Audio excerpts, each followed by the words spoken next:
Good morning, everyone, and welcome to the Nithsdale Divisional Licensing Board meeting of Friday, the 26th of August. This meeting is being recorded and live streamed.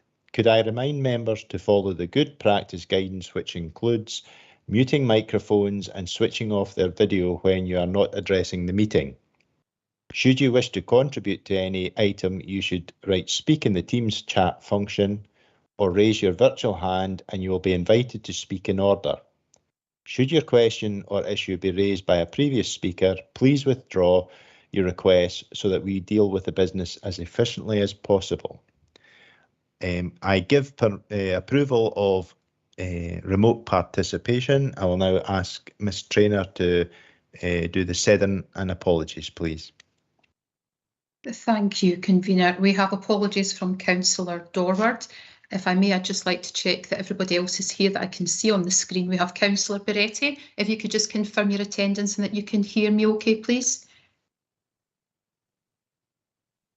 I can see Councillor Beretti does have his, yeah, thanks, he's put his thumb up there. Councillor Campbell, you're present? Yeah, present, Caroline. Can hear me loud and clear. Thank you. Thank you. And Convener, you're obviously present. Councillor Jordan? Yes, I'm present. Thank you, Caroline. Thank you. And Councillor Little, you can hear me. Yes, I'm here, Caroline, but as I said, I'm having a wee bit of technical difficulties, but I'll hang on in there. Thanks, Councillor Little. So we're quorate with 5, and apologies, Councillor Dorward. Thank you. Right. Do any members have a declaration of interest?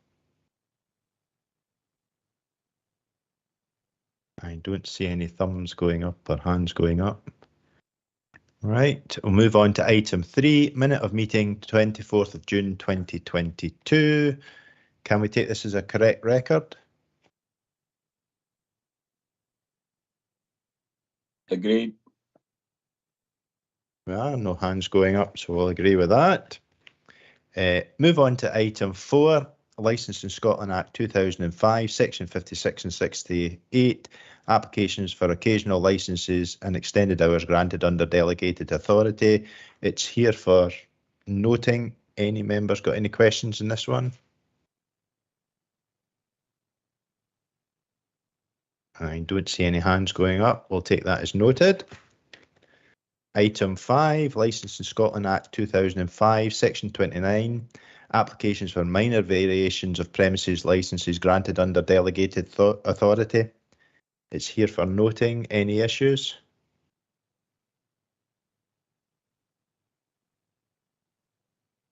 I don't see any hands going up. We'll take that as noted. Item 6, the Licensing Scotland Act 2005, applications for transfer of premises licences granted under delegated powers. It's here for noting as well. Any issues?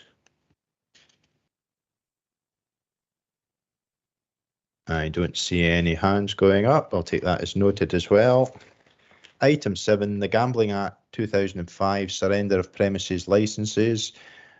Caroline, is there anything that we should be getting from this? You're on mute.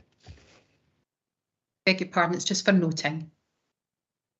Any questions on this one from the members? No hands going up. I'll take that as noted as well. Right, we'll now move on to item 8, Licensing Scotland Act 2005, Section 30, application is a major variation for the Shell, Cullen, Annan Road, Dumfries, and the licence holder at Shell UK Oil Products Limited, London. Caroline, would you like to take us through this report? Yes, thank you, Convener. I just want to check in the first instance. I can see we've got the agent, Mr. Andrew Hunter, with us today, just to ensure, Mr. Hunter, you can hear clearly. I can hear. Hopefully, you can hear me. The sound quality at my end is going up and down quite significantly, but I can certainly see and hear you. Thank you for that. So, members, this is a major variation in respect of Shell Cullen, Annan Road and Dumfries. The licence holder is Shell Oil, UK Oil. The application was received on the 5th of July 2022, and we've gone through the statutory consultation process.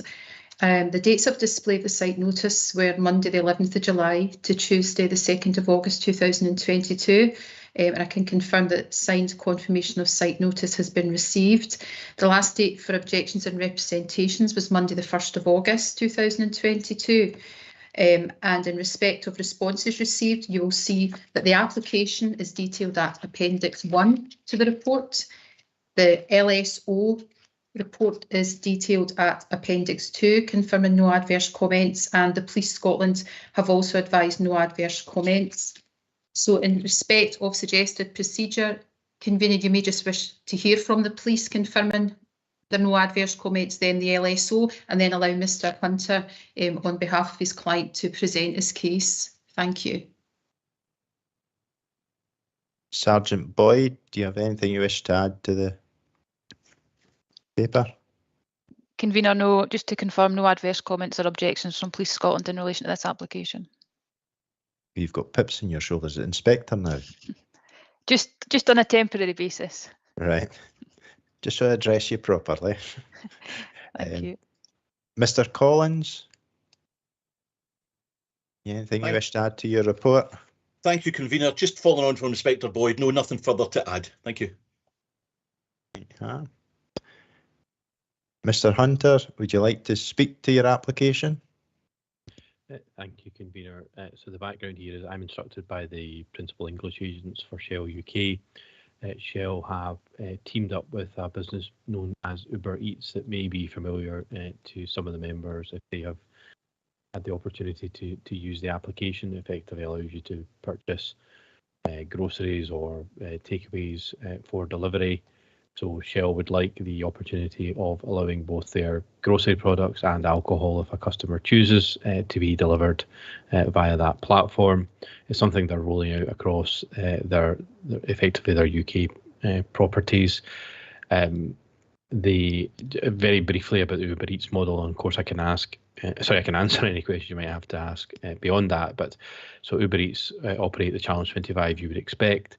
They also operate a system of training of their own drivers, and the way that's managed is that although there may be X number of drivers doing Uber Eats collection and delivery from properties in your board area, only the ones who have undergone the alcohol training will be able to undertake alcohol deliveries, and that's managed by both Shell and Uber Eats in the way in which the orders are processed. So they're tagged in a certain way that drivers who have had the training can collect, those who can't collect and can't deliver.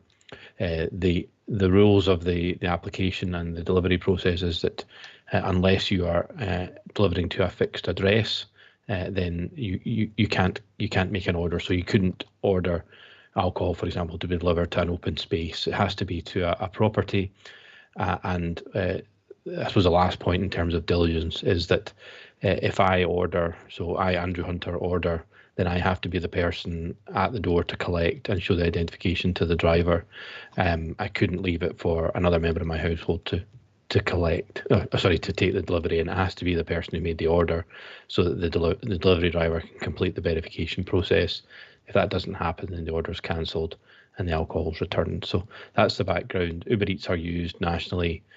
For example, one of their largest providers is Asda supermarkets. So I don't know if you've got an Asda in your local area that uses it, but certainly you might appreciate that a business of the substance of Asda wouldn't be using a business like Uber Eats unless they were satisfied as to the processes that were in place. So that's the application. I'd say there's no objections or adverse comment, and I'd invite you to grant it. Thank you. All right, members, are there any questions for Mr. Hunter on the application? I don't see any hands going up. If there's no hands Councillor Beretti. Sorry, Ivor, it's slow process this. Sorry, Chair. I'm just trying to get through on page 34 the various points in relation to what we've just heard. Does this effectively mean that the premises would and could be transporting alcohol at all times of the day, you know, even after midnight? If I can answer that, convener. So the legislation permits that alcohol can be delivered to customers between the hours of 6 a.m. and 12 midnight. So in reality, what it means that there's a prohibition against what's called late night deliveries. So you're not allowed to deliver alcohol to individuals between 12 midnight and 6 a.m. So, but the reality in the way this will work and the hours that Uber Eats work is that it means that if you were to make an order at 5 to 10 in the evening, it could get delivered at 10:15 or 10:30. But it's not the case that the hours of 10 to 10, which are the statutory alcohol hours, if you tried to make an order at 10:15, you wouldn't be able to because you're out with the alcohol purchasing hours at that stage. Right, thank you very much, Chair. Right. If there's no further questions, are members minded to approve this application? Councillor Campbell? Yeah, good morning, convener, and good morning, everyone. Excuse my throat. I think I'm losing my voice, and that'll probably please some people, me losing my voice. But anyway, yeah, no, I've got no issues with this. Andrew's obviously addressed the point that I was going to raise, which was on page 37, paragraph 7, which, you know, he clearly explained that the alcohol's being delivered, you know, to a premises. You have to show your ID. My worry is that you could get a group of youths at Cullen Village, for example, ordering some alcohol and it'd be delivered to the village hall, for example, but you clearly covered that point, so I'm happy with this. Thanks, convener. If no one's otherwise minded, I've got a hand up. It's John's, yeah. No other hands up. Caroline, I think we're unanimous in supporting this application. Thank you, convener. So, Mr. Hunter, the application's been granted and you'll be notified of that in the early course. Thank you. Thank you.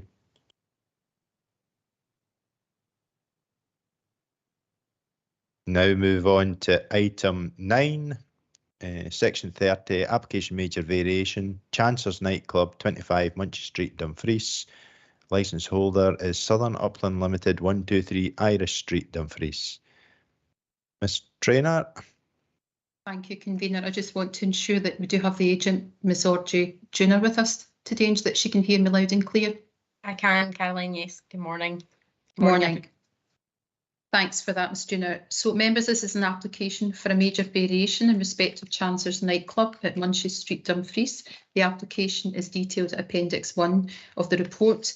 The application was received on the 28th of April 2022, and we've gone through the statutory consultation process.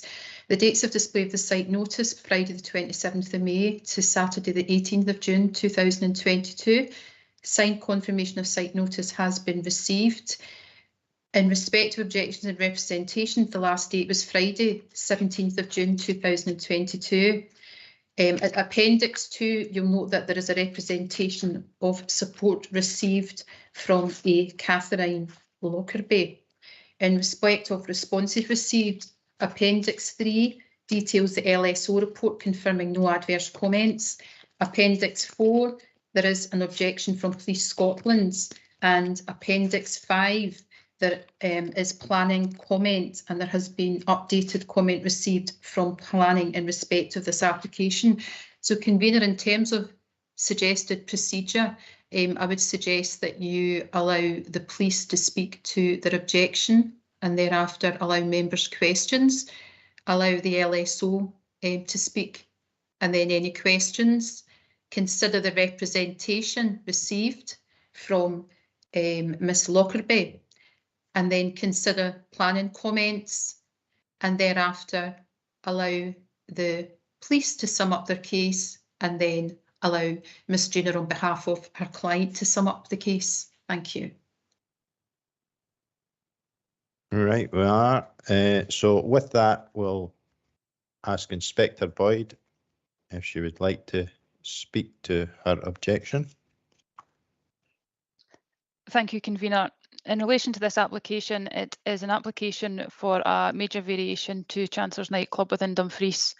The variation consists of changes to the condition of licence and the operating plan and layout plan of the premise. In terms of the Licensing Scotland Act, I make the following objection on behalf of Police Scotland. In relation to the on-sales variation of the application, it has been requested to amend the on-sales terminal hour from 0300 hours to 0400 hours 7 days a week. Currently, there are no other premises within Dumfries that benefit from a terminal hour of 0400 hours, and Police Scotland are of the opinion that if granted, this would set a precedent with other licensed premises in Dumfries likely to seek to replicate this. The premise currently operates an exception to board policy by benefiting from a terminal hour of 0300 hours 7 days a week. This was granted by the board during a legacy term. Guidelines contained within the current Licensing Board's Statement of Policy 2018 to 2023 for Nithsdale state that a later closing hour of past 0200 hours will be looked on favourably where dancing is provided to the setting of a live band, singer or DJs. Reducing violence and antisocial behaviour is a policing priority within Nithsdale and the wider Dumfries and Galloway area.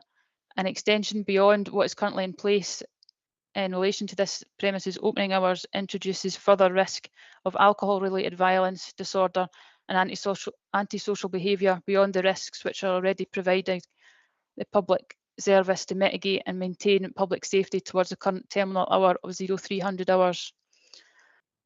Any extension to the operating hours for this premise and any other premises enjoying similar lifestyle hours introduces further unnecessary risk to the public. Police Scotland have dealt with a number of incidents within 2022, specifically between the hours of 0100 hours and 0300 hours near to this location. Granting a terminal hour of 0400 hours 7 days a week has the potential to have a significant impact on the local community. There's also a number of residential properties nearby within a short distance of the premise, and potential issues arising from increased further noise further into the morning could impact these persons and the impact on people's health. An extra hour until 0400 hours would also introduce a risk of increased alcohol consumption both within the licensed premise and a risk to overall people's health. Within this variation, people will also be able to consume alcohol for 19 hours of the day within Dumfries Town Centre, as the earliest licensed premise has an opening hours of 0900. In relation to the application's request to amend the arrangements for children and young persons, they've requested that all ages be allowed entry for functions and events under the supervision of a responsible adult, with young persons being allowed permission to be within until midnight.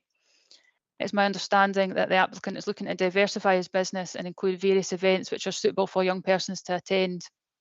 Dumfries Town Centre is a location where officers are regularly deployed to prevent and reduce antisocial behaviour and associated offences. There's concern that this request could attract more young persons to the area and provide a problematic issue for the applicant in relation to identifying who is caring for the young persons within that premise. And I'm of the opinion that the presence of young persons and children within the premise introduces a further risk of both antisocial behaviour and other offences in the area pre and post the times of the variation that has been requested. Police Scotland believe this presents a risk in relation to the board's objectives. Therefore, I'm of the opinion that the variation should be refused on the grounds that it would be inconsistent with the licensing objectives, specifically preventing crime and disorder, securing public safety, preventing public nuisance and protecting children and young persons from harm. This objection is submitted in relation to this application. Thank you. All right, members, there's quite a lot of information in there. Is there any questions for Inspector Boyd?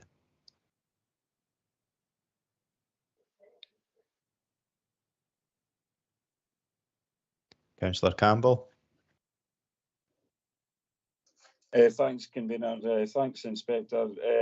It's just a point of clarity. I'm on my printed papers on page 49, which is Appendix 4, which is the police report, and about the 1, 2, 3. Well, where it says at Q3 of the application, which is specifically referenced the 0300 hours to the 0400 hours, but on page 41, you actually have Appendix 1.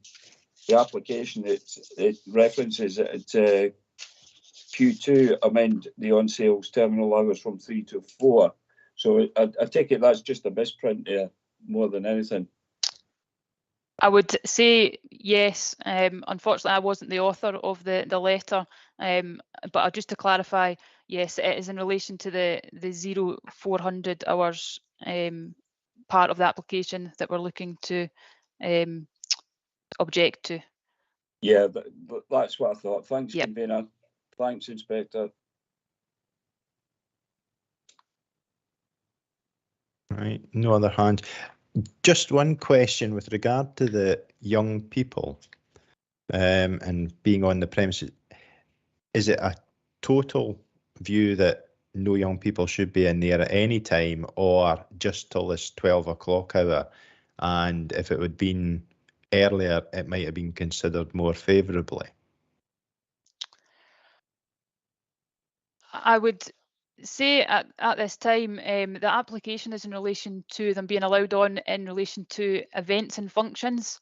I completely understand that the business is looking to diversify and introduce that to make it a place where they can have these functions. It's really the terms of when they are going to be allowed on and how they're going to be suitably taken care of. If it had been 10 o'clock and there might not have been a full objection.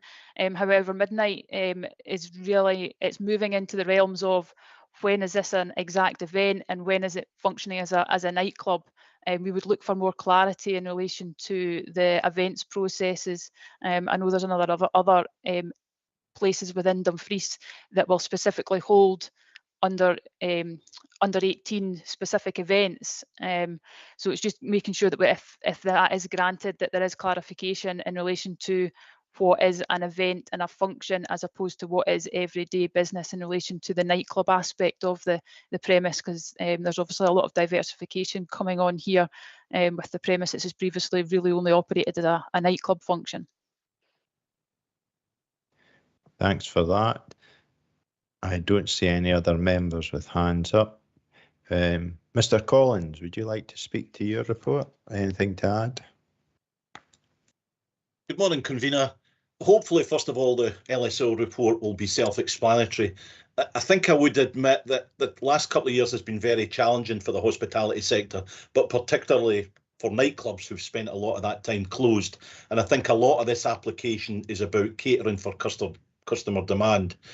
What I would highlight is that licensing worked very closely with the applicant, and I think we enjoy a very productive and professional working relationship, which is always a good thing. Really, in summary, while I note the police views and concerns from a licensing perspective, I've got nothing adverse to add. Thank you. Is there anything members would like to ask Mr. Collins at this stage? I don't see any hands going up. Oh, Councillor Little. Thank you, Chair. It was just on the licensing saying no adverse comments regarding, would this be regarding the 4 AM or just the youth events, the younger events? Because I agree with a lot of the things that this would set a precedence, and I'm sure we've had other applications before for this time that we've not seen favourably for the same reasons as the police have given. So the licensing, is this no adverse comments to do with the under 18 aspect of it, or also for the 4 AM finish? Mr. Thanks, Collins. Councillor. Obviously, there is a few parts to the application. The big part, or the contentious part, is the 4 AM. But from my perspective, I've got no issues with any of the proposed changes or changes that have been applied for.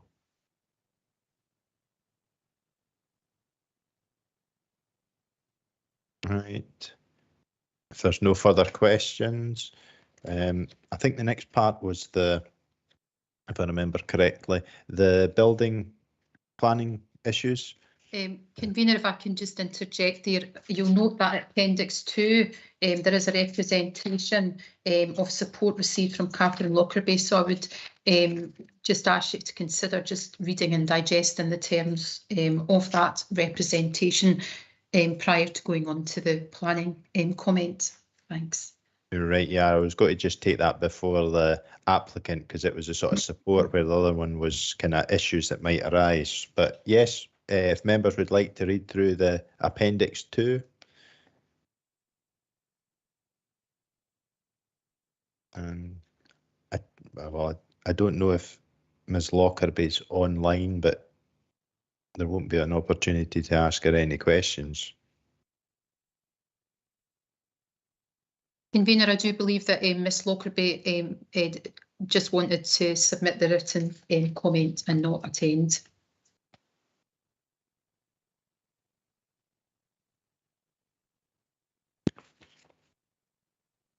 Have members had enough time to digest the comments from Ms Lockerby?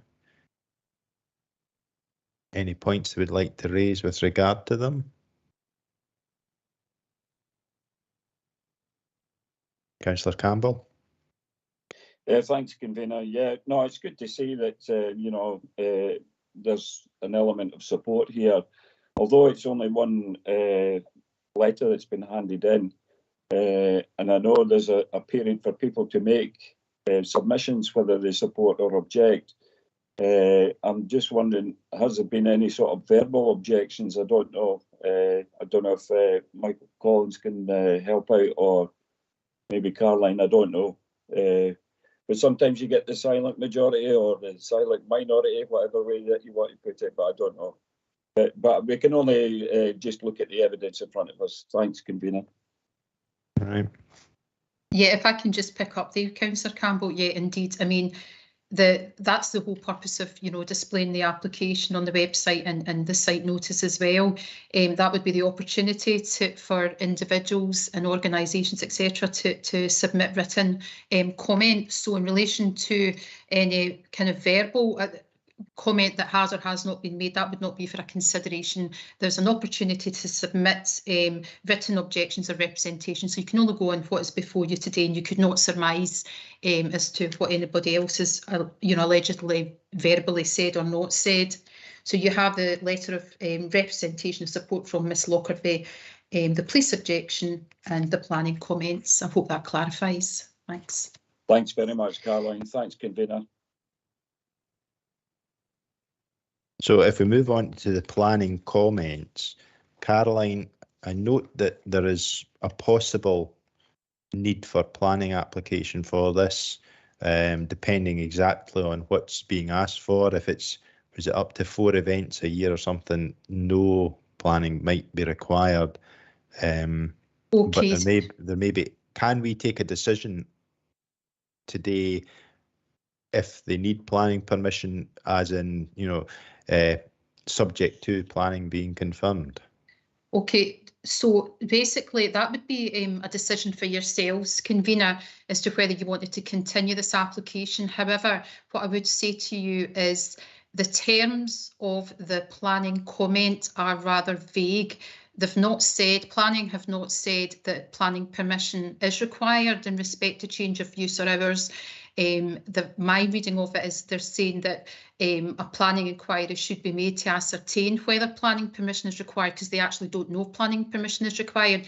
And when the applicant's agent, Ms Junior, does speak, I do understand from a conversation I've had with her yesterday that that initial planning inquiry has been made by her client, but Ms Junior can speak to that herself. So the terms of the planning comments, you may wish to ask how helpful they are, because it's not very clear. It's saying planning permission may be required, and of course your legal jurisdiction here is the sale of alcohol, regulating the sale and supply of alcohol. So it is a matter for yourselves. You could certainly go ahead and determine this application today. And if it is the case, and again, we don't even know if planning permission is required, because the terms are, in my view, of their comment is quite vague. You know, if anything is granted on the liquor licensing side, then the consents are on the licensing side, and then planning is an entirely separate statutory matter. Does that help? So you don't actually know planning permission is required, because planning haven't said it either way. Yeah, but if we give the license and they implement the license against planning that they might need, we don't know that. But can we, subject to all proper licenses and permissions being in place. Can we agree that? And that would take into account that it's up to the applicant to then go and seek out the planning permission if required. Yeah, I think it would probably be more helpful, convener, just to allow when the applicant agent presents her case for her client, for her to address these matters at that point. I would expect that if planning permission was required, say for example in relation to change of use or hours, then one would expect the applicant to seek and obtain that consent if prior to moving forward. But I think it probably be more helpful to hear what the agent has to say in relation to what her client has done on the planning side. Right, well, if there's no questions on the planning issues other than that, Ms. Junior, would you like to address the board on your application? Yes, thank you very much, and good morning. I should be joined, I believe, on the call by my client Brian Armstrong, who is the licence holder and the operator at Chancellors. Your Honours, you'll have the detail of the application in your papers, and you'll have no doubt seen that we are requesting quite a few different changes. It seems like quite a lot, I think, from looking at the papers. But before I sort of get into the meat of the application, I just wanted to provide you with some reassurance that Chancellors is a nightclub, and despite what the application says and what the changes are and what that sort of implies, the core operation is a nightclub and it will remain as a nightclub. They are potentially looking to do a little bit of diversification, maybe once, twice, a few times a year, and to achieve that diversification, just because of the way that the licence is structured, we've had to make quite a few different tweaks. Some of the conditions were quite restrictive, so we've had to tweak them slightly, and some of the detail in the operating plan just needed changed. I will touch on those tweaks, but the main reason for the application is obviously the additional hour, and that really is what brings us here today and was why the application was made. We are asking for 4 AM. This is not a request we probably would have brought to you 5 years ago. It's not a request we'd even have brought 3 years ago. But the situation is getting really challenging, and Brian feels that he doesn't really have much choice but to apply for this extension. We fully appreciate that it is out with your Honours standard policy hours. We know that it's later than what other venues in the town have, but we're making the request because the hospitality industry, particularly the late night economy in Dumfries, is really struggling. And Brian feels very strongly that something has to be done about it. As someone that's not from Dumfries, I don't need to tell you what the main reason for the loss of footfall is. You know, the proximity to Carlisle is a significant issue. It's a really unique situation here where you have English licensing laws and Scottish licensing laws competing so directly. And I think I can probably say with confidence that the English licensing laws probably win that argument. Certainly if you're a nightclub goer, they have longer hours, they have cheaper drinks, they don't have minimum unit pricing, there's no restrictions on things like happy hours, buy one, get one free. There's no limits on things like promotions. So we can't control any of that. That is all set by Scottish Government. It's in the Licensing Act, so we have no control over that. But what we can control, or I should say your Honours can control, is licensed hours. You can use your discretion to extend those hours if you feel that it's appropriate and that it wouldn't compromise the licensing objectives. Once you lose that footfall, it is really hard to get it back. And obviously with the loss of footfall comes the loss of a huge amount of disposable income.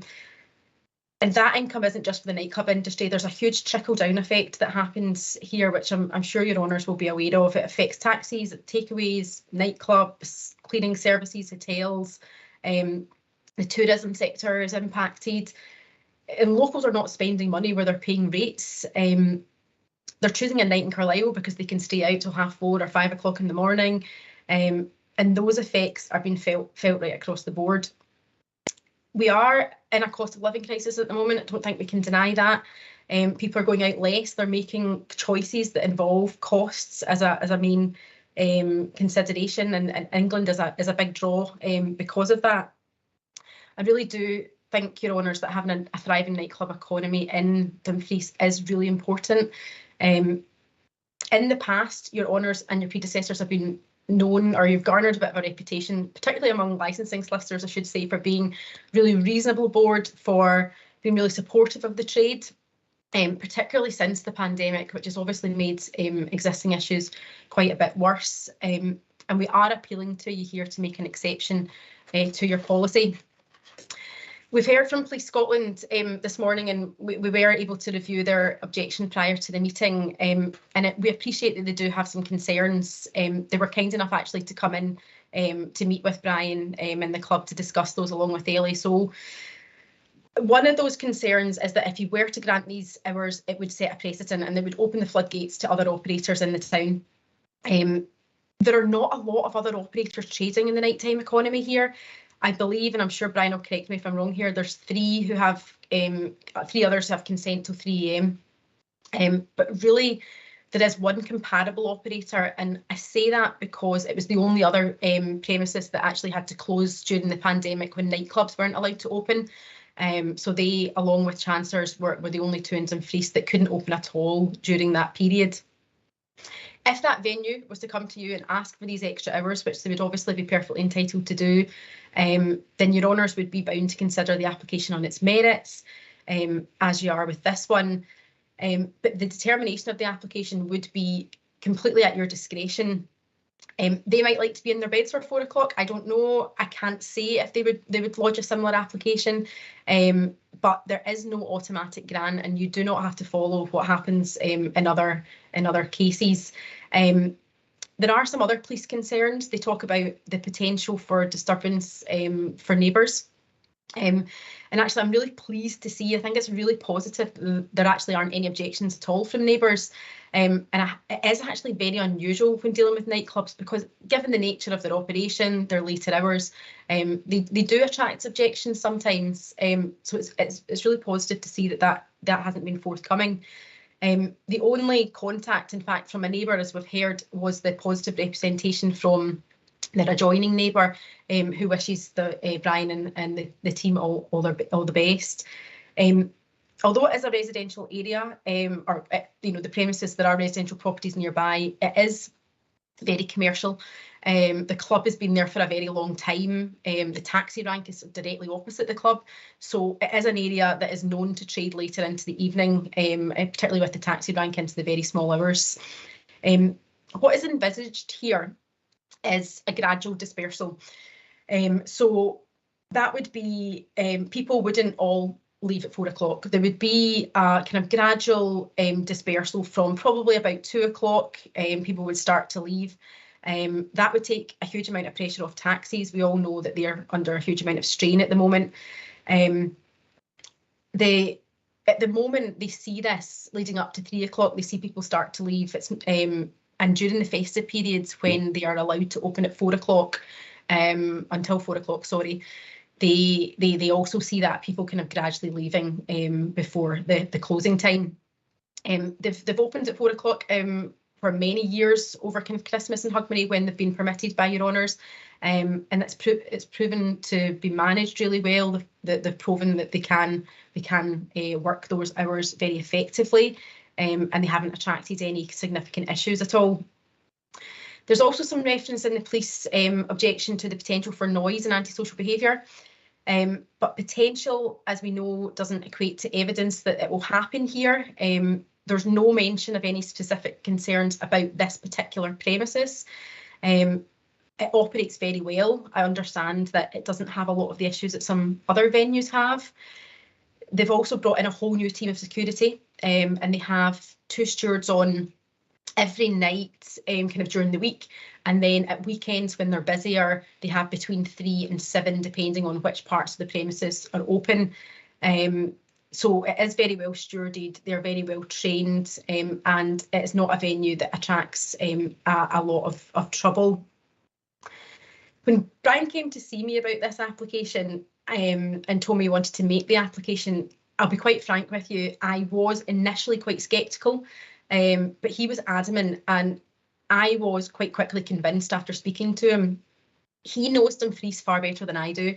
He knows what the town needs. He's worked in the hospitality industry in Dumfries for over 30 years, and he isn't an absent operator. He is in the club almost every night. He's also the chair of the Scottish Licensed Trade Association in the area and is heavily involved in the pub watch scheme when that is active. Understand that it's not currently active, but those associations recognise that there is an issue here. I fully appreciate, and Brian fully appreciates, that granting one club an extra hour a night is not going to solve that issue, but it does go some way to supporting the town, and we're asking for your support with that. In the LSO report, he remarks that Brian has spent quite a significant sum of money on the club, and that's absolutely right. This refurbishment happened during the pandemic, and that is why we're also requesting a change to the layout plan. He's making a really clear, positive investment in the town, and he wants his business to survive. And combined with the investment that's happening sort of just round the corner, hopefully quite soon, for the former baker's oven, it could be quite an exciting time for regeneration in this part of town. So I did say at the start that I would come back to the other tweaks that we're making to the licence. So I'll just really briefly kind of touch on those. Those are really to accommodate the potential for these kind of ad hoc events. That we're not changing the business structure to accommodate them. It would just be the odd event that would happen. The club already has licence hours from 12 o'clock, but they just don't use them. But we had to make, as I say, some sort of tweaks to the licence just to ensure they could do things like play a bit of background music prior to 6 o'clock, like other venues in the area do.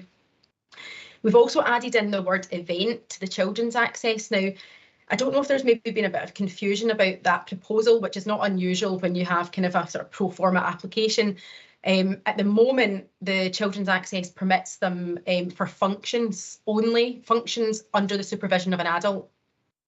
We're just adding in events, so functions and events, just to be clear that it may not be what you might determine as a function, like a family party. It might be some sort of kind of craft event or some sort of festival thing during the day. So it's just to kind of make that clear that we're not extending the terms of access. There's no plans here to have underage discos or anything like that, because they have to be with an adult. And certainly from my time going to, it's been a long time ago, but when I used to go to underage events, at age of 15, you did not want your mum with you. So that is not the plan here. We're not changing that. We're not looking to extend that. So I hope that gives the police a bit of reassurance that that's not what we're looking to do. This part of the application was drafted at the end of last year, and it was initially lodged at the start of this year. And I think things have maybe moved on a little bit since then. Craft fairs are maybe not on the agenda anymore, but we would like to have the possibility to do them or to host something if somebody asked. That is all subject to what planning say. I note that they have come back when the licensing team made further inquiries. Brian has submitted the pre-application inquiry as requested, so we're just waiting to hear back from them.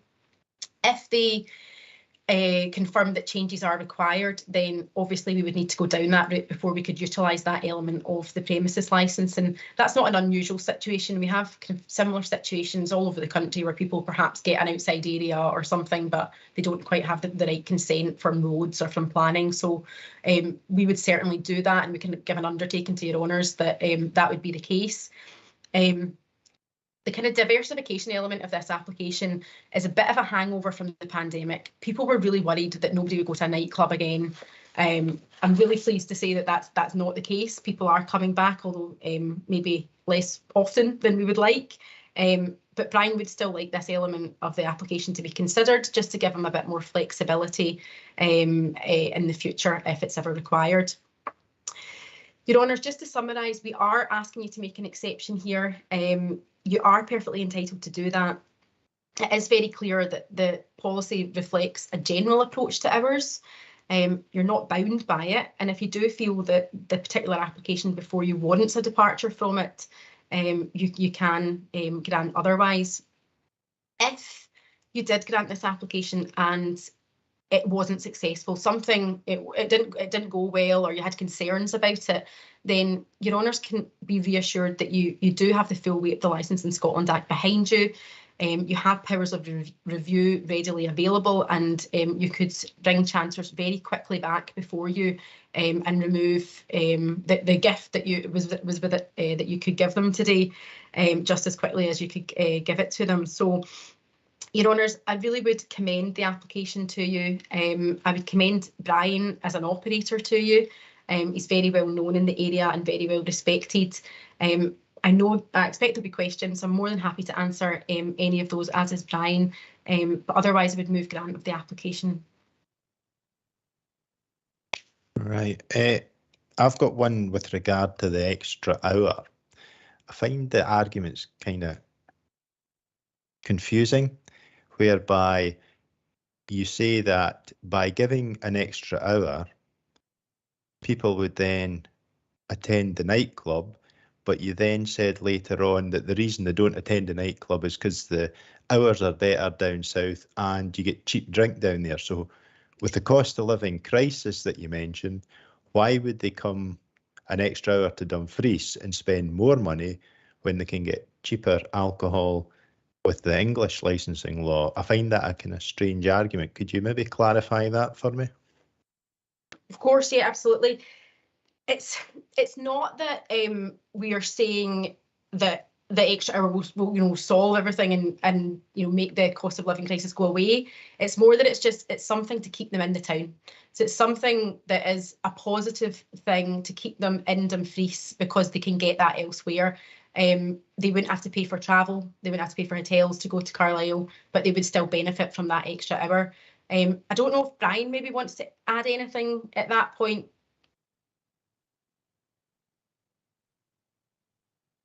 Mr. Armstrong?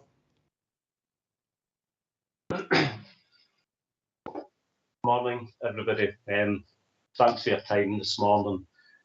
Just on that point, I think over the last decade, when we talk about Carlisle and people crossing the border for a night out, probably 10, 15 years, there wasn't much difference between Carlisle and Dumfries or Nithsdale.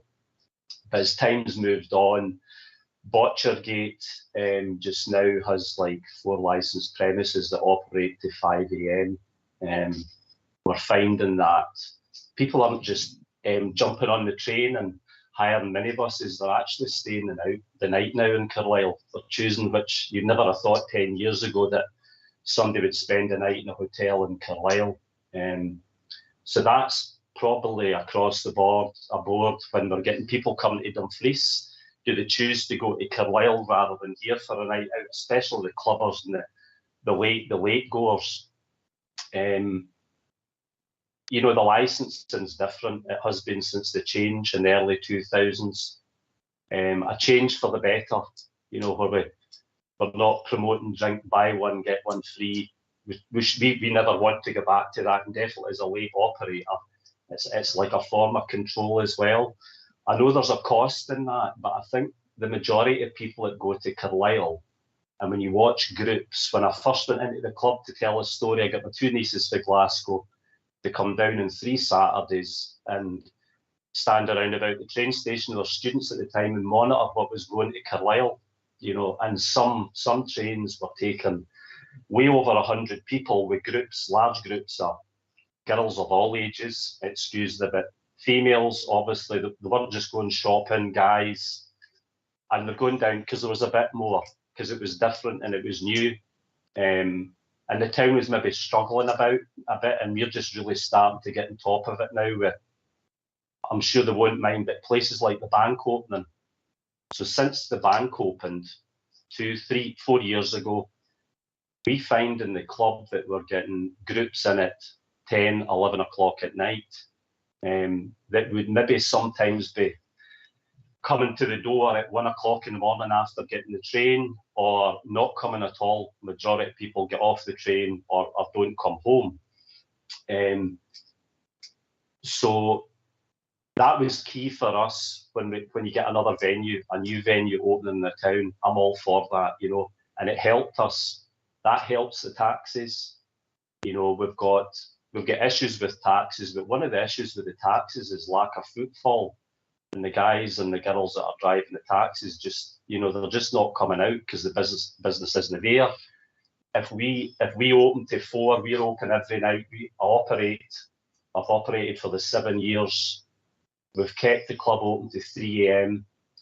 I think we've done a good job at, whether it's control or the needs of the police, the needs of the LSO, the council and the customers. It is 3 AM or 2 AM we operate to, but it's what I do. If I, as Audrey says, 30 years experience, and I'm very hands-on.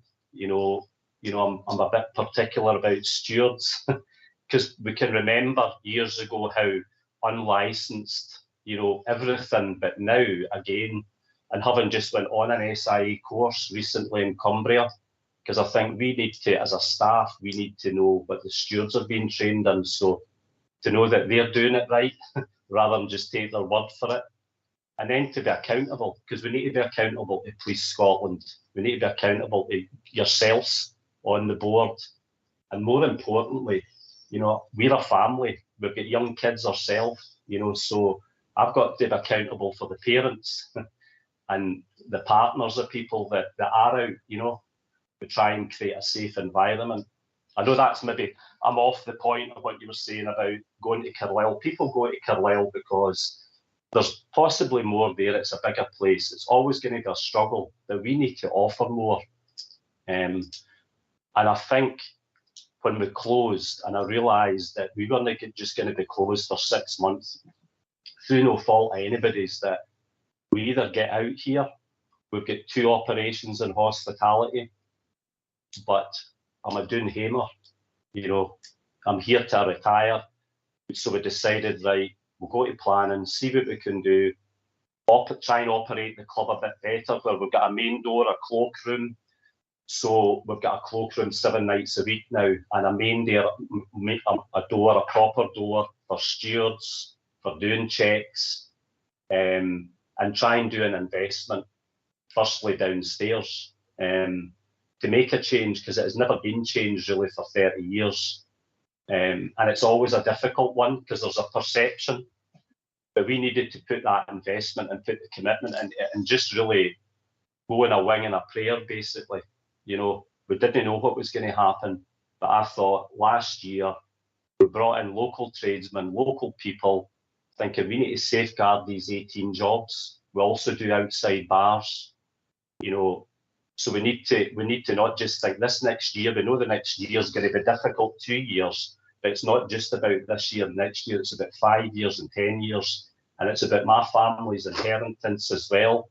And being chair of the association, we hear it, people, it's this, what do we do about Carlisle? There's not much we can do. It's like people are going to go to Glasgow and Edinburgh if they choose, but if we can offer them more, and we feel we operate well, like most operators in Dumfries, they've got a vested interest in the town. So stopping people to go in Carlisle, you can't stop them, but we can do different things. We can operate, we don't generally operate before 10 o'clock, but to operate safe at 8 o'clock and do a change of venue, like do bands for the first couple of hours, change it over into a nightclub, because the under 30s are looking for that later night. They come out later. We were worried about them not coming out later after the pandemic, but they do, because we see them now going to Carlisle to 5 AM or 4 AM, maybe going to see a DJ, that, because we do that, we're bringing DJs into the areas and bands.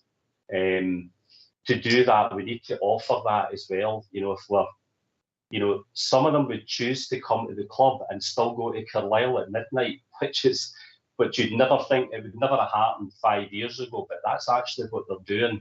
So if we can offer that bit more, we'll keep them. And it's, if we keep them to go to the bank, or I know it's just one premises, but any restaurant in the town, if we get people eating in the town, invariably we get the benefit, and so do the taxes at the end of the night. And also we see, like last night, 14 golfers to Edinburgh. They're looking, the first thing they contact me through the Licence Association, they're looking for where to go. but they're actually going to Carlisle on Sunday night. So they've chosen to split, you know, actually stay in Dumfries and go to Carlisle. So it's the licensing's different, but it's try to keep people here, try to encourage people.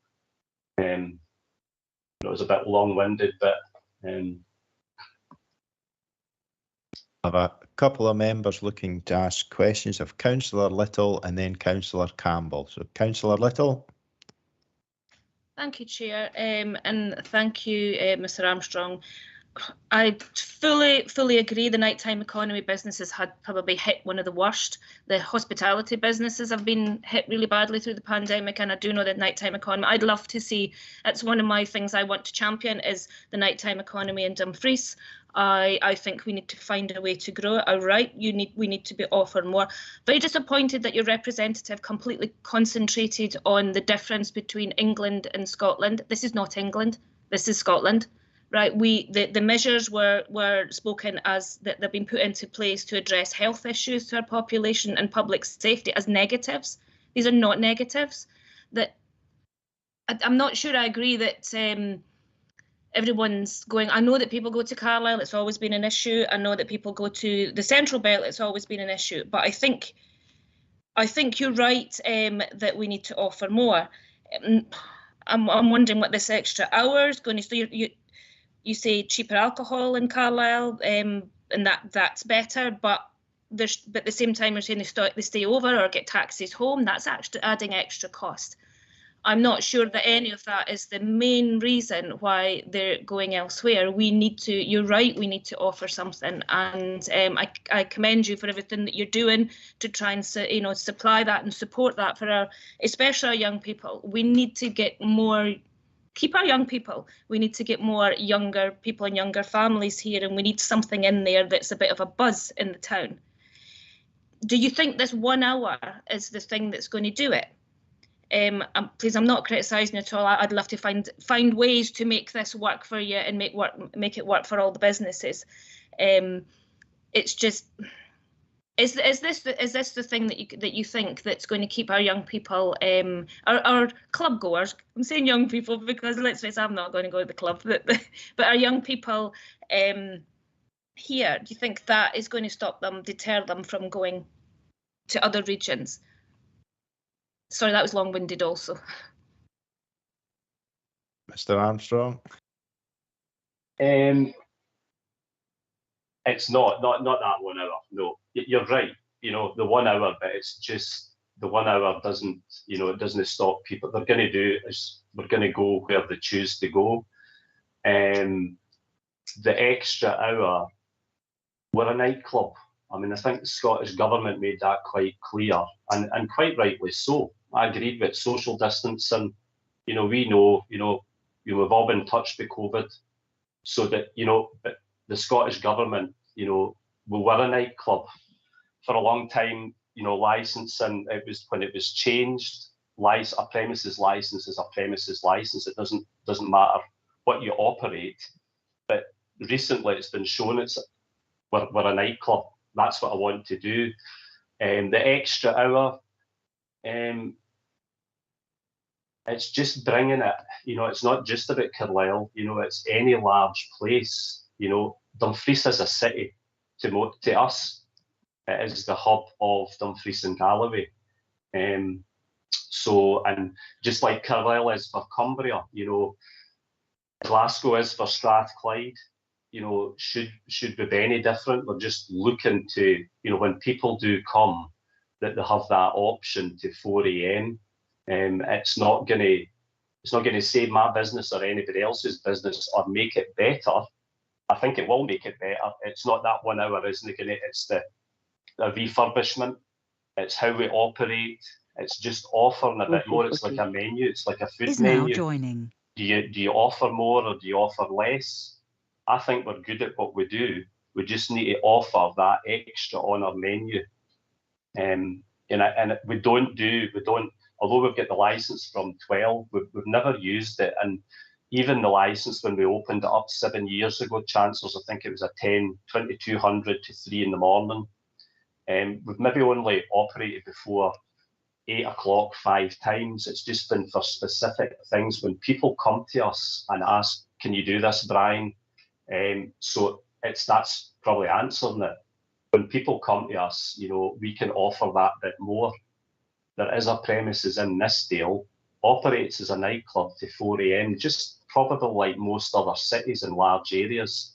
But 4 AM is actually, you know, a lot, you know, a pubs, hybrid pubs in the cities are cutting off at 4 AM in Manchester, in these areas. You know, 5 and 6, we're not a city, but, you know, and also when we've been open to 4, for the, you know, for when we're allowed that for Christmas and New Year, good neighbours, people drift home anyway. That's the word. People are drifting home. So between 3 and 4, we watch a gradual drift off of people.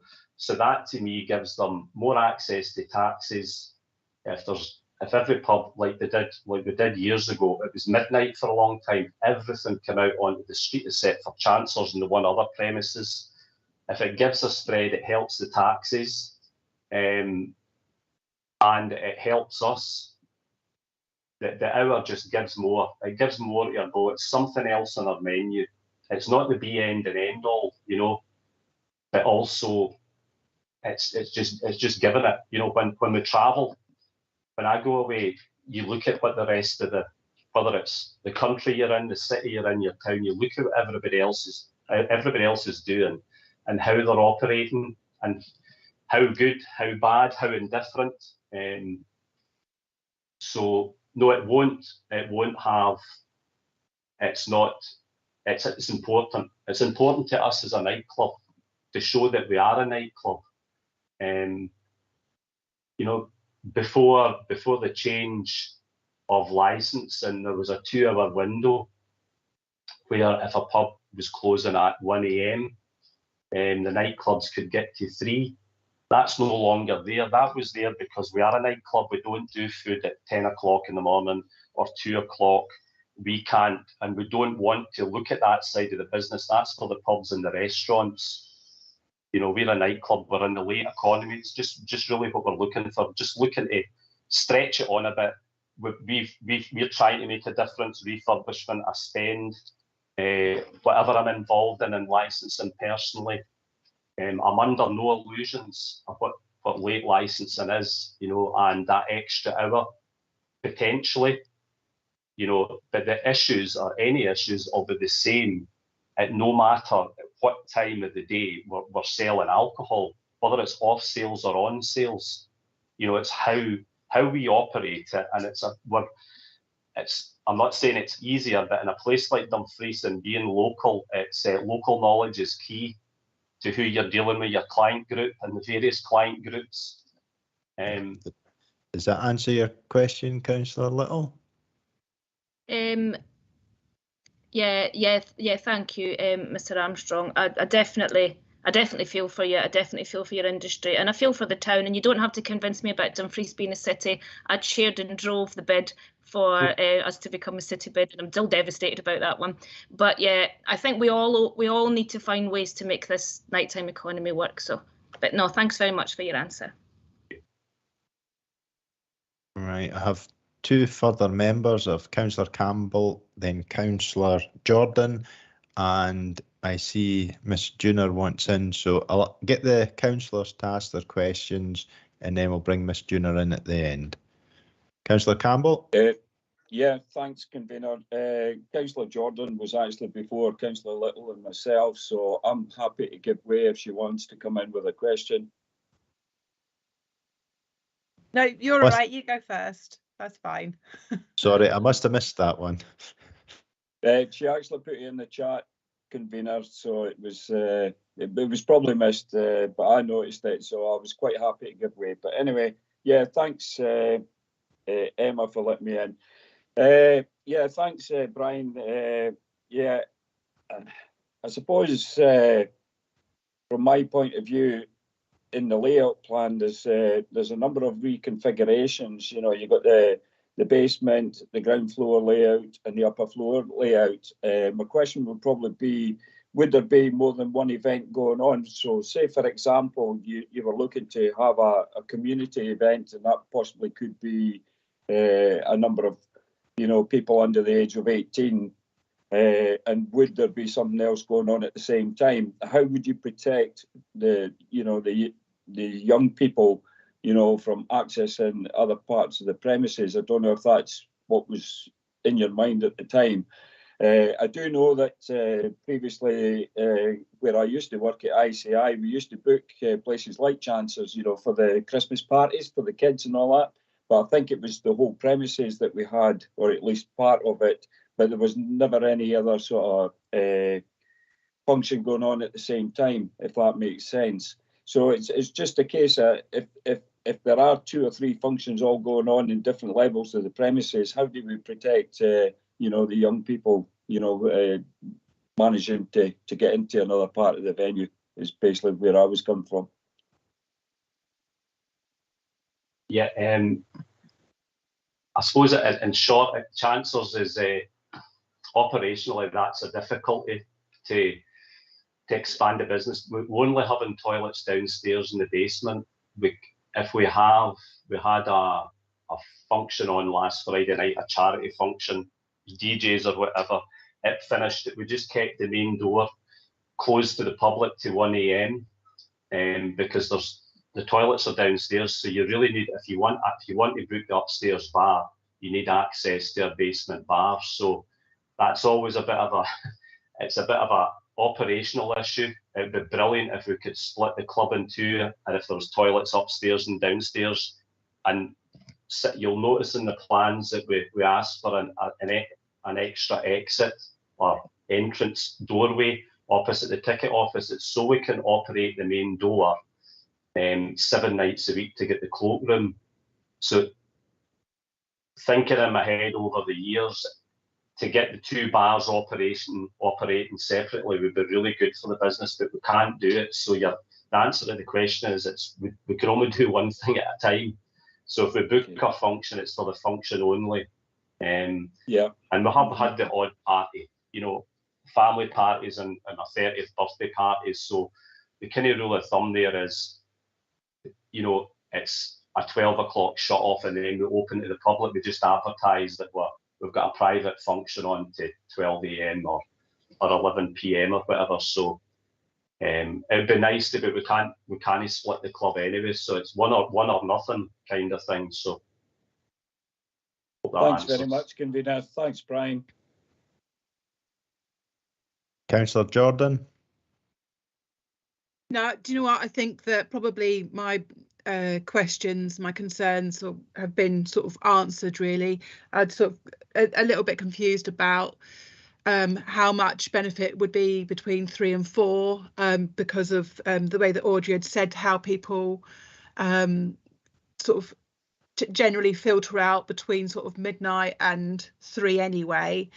So I wasn't sure how an extra hour would benefit. And I was also wondering how children would factor in and when they might use the premises. But I think that Brian has sort of answered that anyway. So I don't think there's anything further really there. Thank you. Right. Ms. Junior, do you want to come in just now, or would you prefer? I noticed Councillor Barretti's got a question, and then you could maybe pick up the points at the end. Sure, yeah. I mean, it was just a really minor thing. I just wanted to reassure Councillor Little and the rest of you that I certainly don't think that the measures we have in place in Scotland are not positive.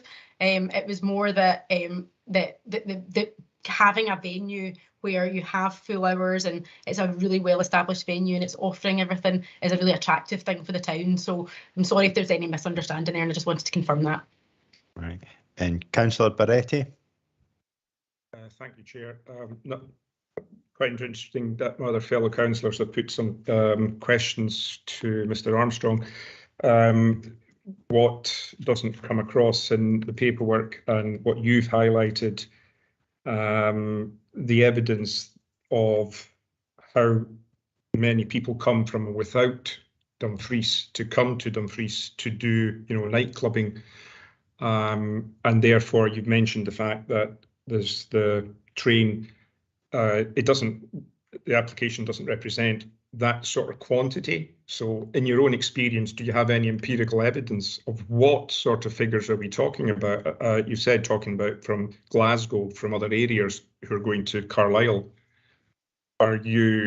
Do you have some form of evidence to say that, well, these people could actually be coming to Dumfries if they're coming from other areas? Because it's not just from people from Dumfries who are going to have taxis, but then I'm assuming that they're going to have to go back onto a train station if they want to go back to Carlisle, if that's what they're doing. Thank you, Ivor. Mr. Armstrong. So, evidence. Well, as I said earlier on, although it's not evidence, it was written down at the time before we went into the club. The talk within the trade was there's a lot of people going to Carlisle, and I got my two nieces to come down over 3 Saturdays. One was doing something for uni, and I thought, right, perfect, pay them to come down and do whatever. And they stood at the station, and it was just that they weren't interviewing people, but it was just, you know, when they're coming back saying 118 people, you know, getting onto a train, you know, there was groups of males and there's groups of females, you know, dressed to go out. So you just think that they're not going shopping, they're not going golfing. And then you just look at the train coming back, the late train or the 2 later trains at night, and the amount of people, and having been on it several times, actually went in it and came back just to see for ourselves. The amount of people that get off at Dumfries is quite, you know, it's not just a couple of dozen. So they've been for a night out. As far as footfall coming into the town, we had pre the pandemic, and then again recently we had an event, DeathCon, for a local girl who's deaf, and we brought in a DJ.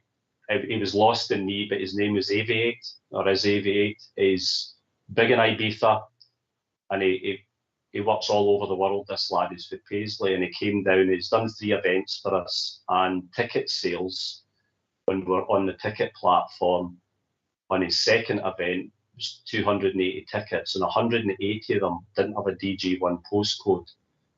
So when you speak to Andrew Wallace at the Cairndale and various other people and saying they knew we had an event on 4 months before we had it because people were booking hotel rooms.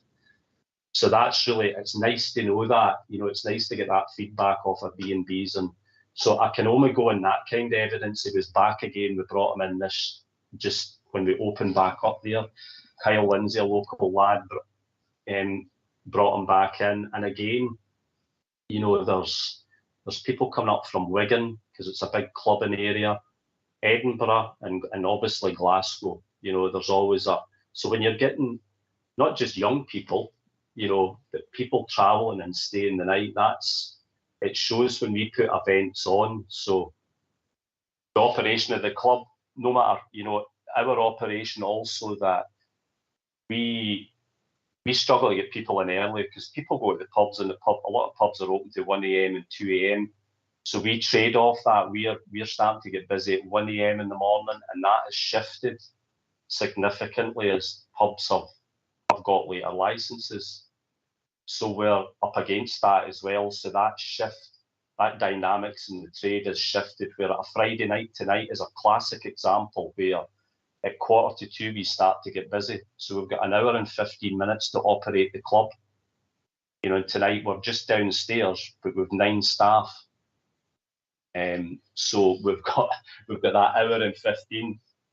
We do what we do, but to have that extra hour, and then the pubs are closing, and the people filter out the pubs, and whether they come from the hole in the wall or other late venues and come to us. So that's a local footfall. That's just something I'd like to add. But as for figures, I don't have. It's just what I see on the ground when we operate, when we bring people in, and definitely what we've witnessed when we go to Carlisle.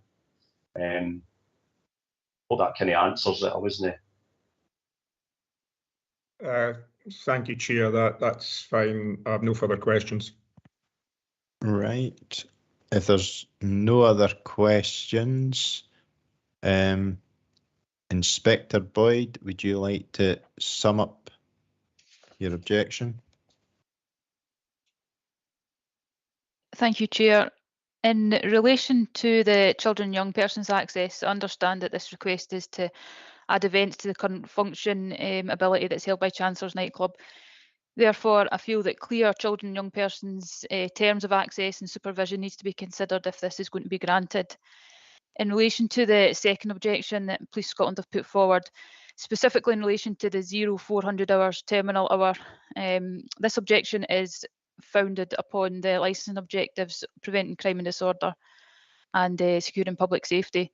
Police Scotland currently deal with a number of significant violent and disorder incidents between 0130 and 0330 hours, either near to or within the vicinity of this premise, some also within it. And it's proposed that a later terminal hour would increase these incidents and therefore provide a risk to both public safety and ongoing crime and disorder. Thank you. Right, and either Miss Junior, I take it you'll be summing up your case, or Mr. Armstrong, if you have anything to add as well.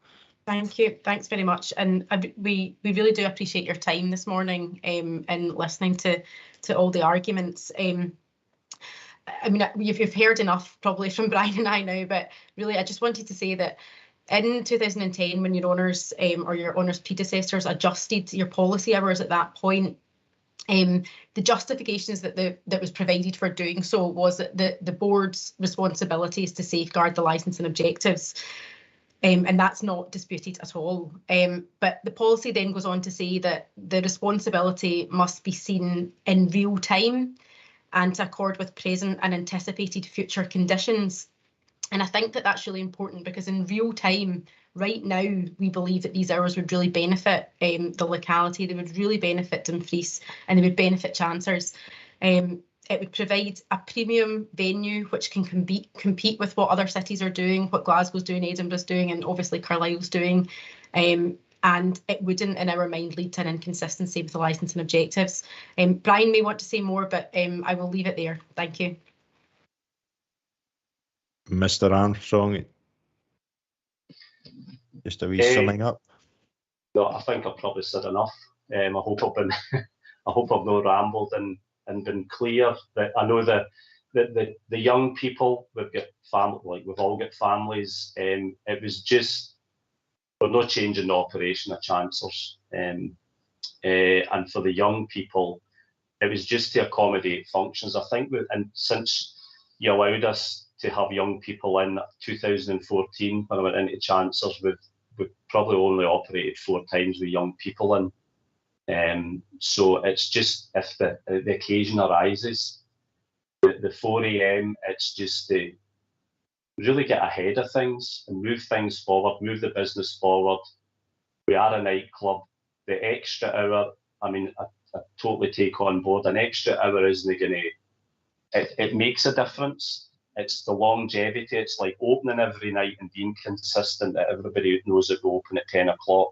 We'll never close early, and we're always open at 10, so people know. We've also got a taxi rank outside, so I'm always aware of, you know, we deal with lots of things when we're open. We're eyes, in my eyes, we're eyes and ears on the street, and I think the police would agree with that. We try and work very closely with them. So for that extra hour, we'll be there for an extra hour. Yes, there'll be people on the street, but we're also there for that extra hour.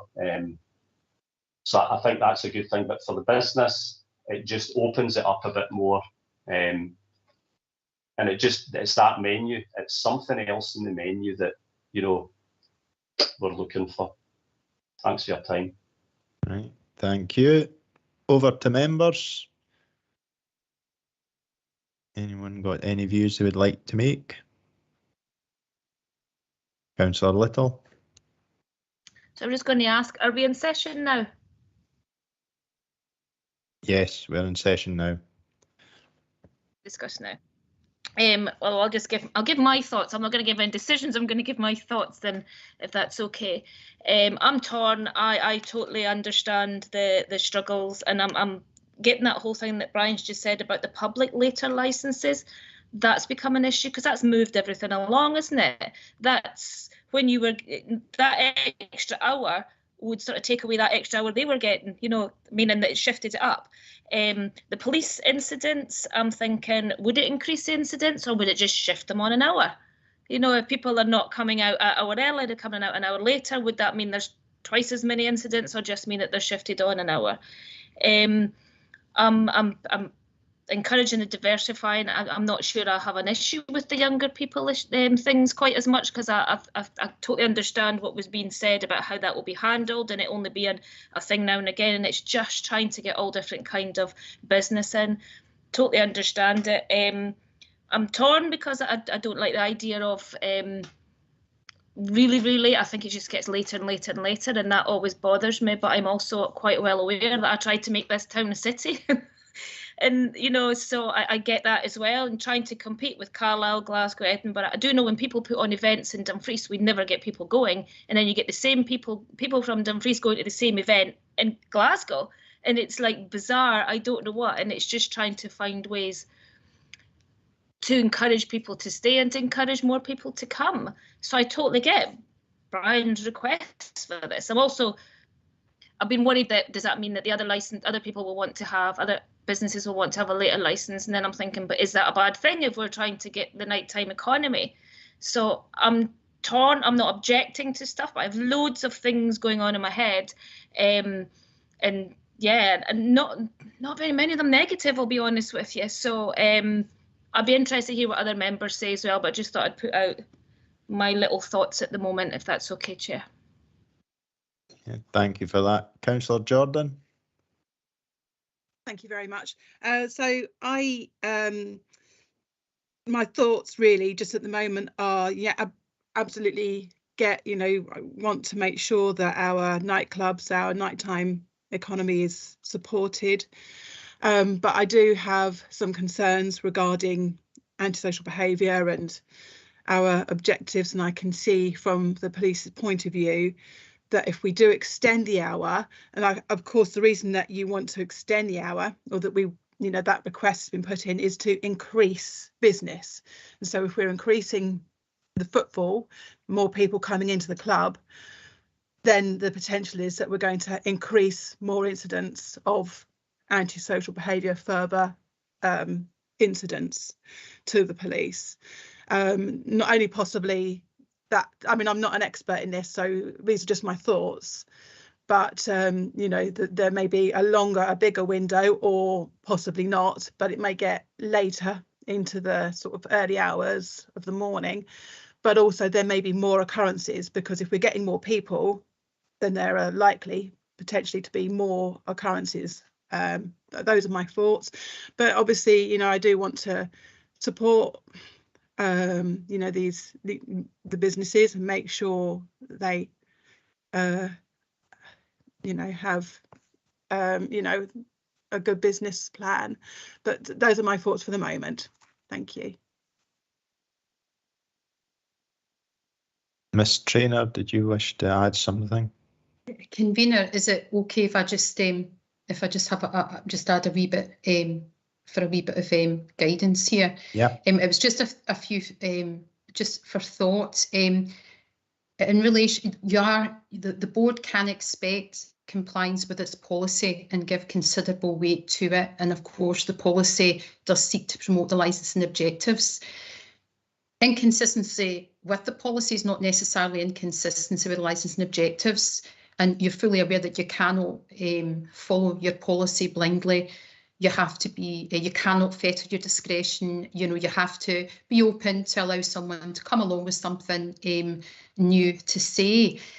You may wish to also consider in the police letter, have the police provided evidence that the operation of that extra hour from 3 AM to 4 AM is going to cause the issues that they actually refer to in their letter, because you're fully aware, you'll recall that you cannot just be concerned at all with speculation and conjecture and what might happen. You're concerned with evidence-based decision making. I also just wanted to say, which this board is primarily constituted with new members, that if you were torn and you did have concerns that the licensing objectives would be violated by the operation of that extra hour, 3 AM to 4 AM, you have previously granted an extra hour trading on a trial basis for a set timeline, and thereafter had requested a report. Say, for example, if you grant for a trial period to the first or second board meeting in 2023, we don't yet have the board dates yet for 2023, and thereafter you request a report from the police and also from the LSO as to how the operation of that terminal hour has gone and whether there have been problems that the police are referring to in their letter, or whether the extra hours operation goes without any adverse incident and it does not violate the licensing objectives. So it's just to bring to your attention that you have previously granted variations for an approximate 6-month trial period. And I don't know if that's something you wish to give consideration to and hear the viewpoint of Ms. Junior. But it was just to draw that to your attention. Thank you. Thanks for that, Ms. Traynor. One of the things that Ms. Junior mentioned was that we have the full weight of the licensing law behind us. Now, sometimes you find that if we give something, it's hard to take it back. Now, I'm not thinking so much of what you've suggested, but if we were to grant this additional hour and the evidence comes forward that for that extra hour, there's been a 25% increase in antisocial behaviour and violent crime in the locality of Munches Street, do we have an easy way to reduce it back that hour, or is it quite a significant way to justify it?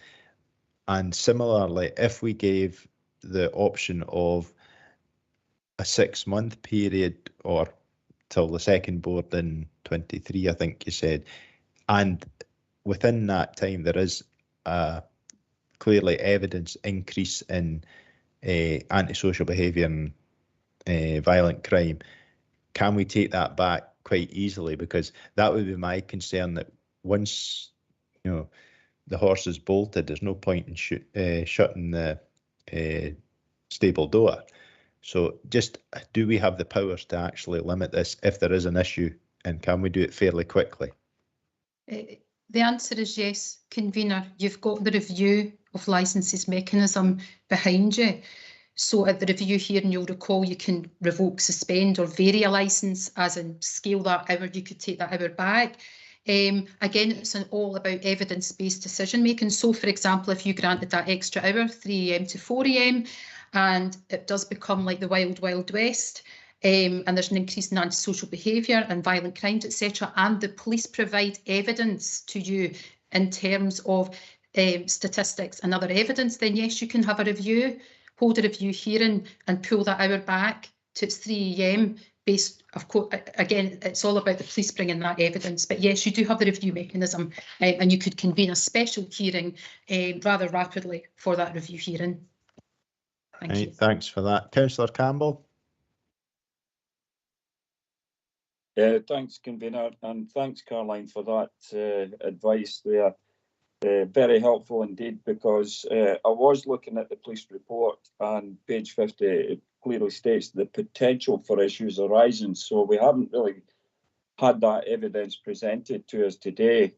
My suspicions would probably be the same number of people leaving the premises at 3 o'clock would be the same number of people leaving at 4 o'clock, and the number of issues that happens round about that time would probably be similar. But again, I'm only speculating. So yeah, it's been very helpful, because if we've already done a trial of an extra hour, maybe that's the solution here, Convener.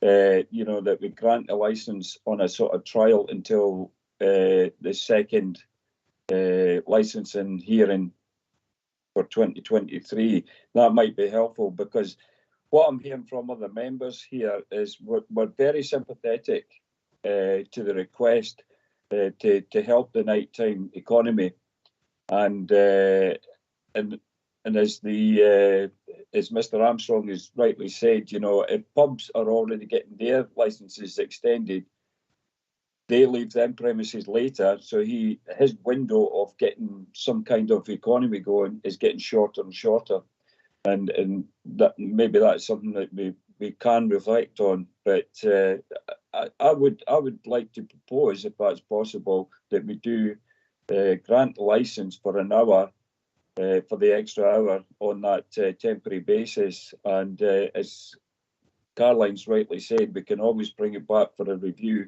if things are transpiring to be out of control. I hope that makes sense, Convener.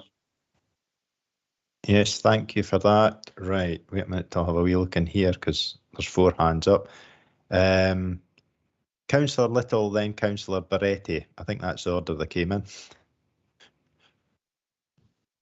Thank you, Chair. I would just like to second that proposal. I think, as I'd said as well, and Councillor Campbell said the same, I think the window of opportunity is getting shorter for the nightclubs, and that extra hour will probably even that back up again.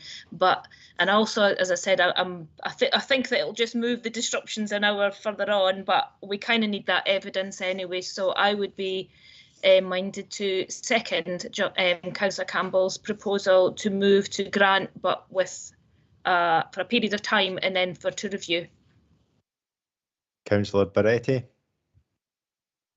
Yeah, both Councillor Campbell and Little have already sort of hinted at what I was thinking. Yeah, I think we're in a period of experimentation, because post pandemic we just need to see what's going to happen, and as Councillor Little has said, we have to find some way of getting this economy going in Dumfries as it is. It would seem to be a very important issue if we don't get it. So I would also support Councillor Campbell's suggestion. I'm quite happy to support this on a trial basis, but my big concern is, because we have premises licenses now, rather than having nightclubs or what was the old pub license, are we going to actually see pubs then say, well, we're bringing in AV8, I think was the one that was mentioned, a DJ, and therefore we're going to face not just likes of Chancellors, the venue, but we might see other locations asking for this 4 PM, and I have a concern about that. I have no problem with the idea of a nightclub having that extra hour, because of the fact currently that the pubs have moved that on a wee bit. So I think that's something we need to do. But I think also, Mr. Armstrong, when you're looking at this, one of the things you said was when you bring in an act like AV8, people come. I think that's what the clubs need to do as well, is to bring in the quality acts. I know it's not cheap to do that, but to try and attract people in. So I would be supportive of the 6-month trial period, just to see how it goes. Miss Traynor? Okay, Convener, so can I just clarify, is that the final decision of the board, that you're prepared with regard to that extra the extra hour request from 3 AM to 4 AM, that you're prepared to grant that variation for a trial period until the second sitting of the board in 2023, but the rest of the variation request is granted on a permanent basis? I think the only bit was the events, and well, currently the young people are allowed in to the currently, so I don't think having an event or having a function, I don't think that changes too much. So I'm not so concerned about that. If they're already in there for a function, if you're running an event and the event finishes at 12, like Mr. Armstrong says he currently operates and other people come in, then hopefully the young people would be asked to leave at that time or escorted off the premises. Councillor Campbell? Thanks, Convener. Yeah, thanks, Caroline, because that was my thoughts. You know, the other parts of the application I'm content with. I think the only issue was the extra hour at the back end. So if we have that extra hour on a trial basis, we can permanently agree the rest of the application, if that's okay, if that's the proper way of doing the things. Thanks, Caroline. And can I thank you, Councillor, and Convener, is it the case that you would request an updated report from Police Scotland and from the LSO with regard to the operation of the premises during this period, and that the impact that extra hour has on the licensing objectives, just so that the Police Scotland and LSO would be aware of what would be requested from them, that you would want that report? And it may also just be helpful to hear Ms Tuner's viewpoint and thoughts on that trial basis, if it is the case that you're prepared to grant on a trial basis.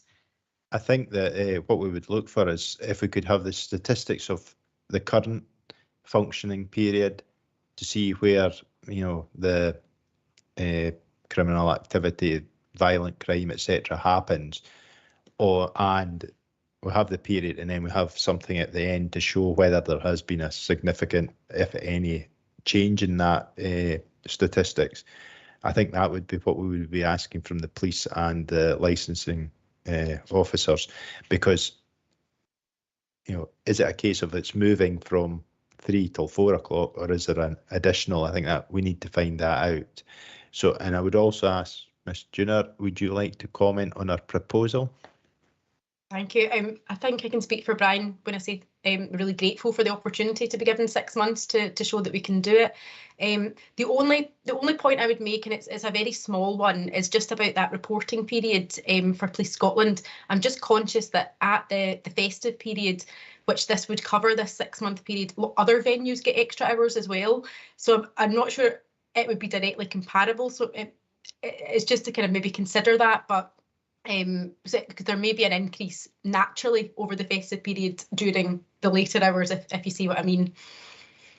I would take it that we would have statistical information from last year that the police could supply that shows what happens through the period that the proposal's in place, and therefore we could compare year on year, so that even if there is additional activity, shall we say, during that time, it would reflect on the previous year's figures.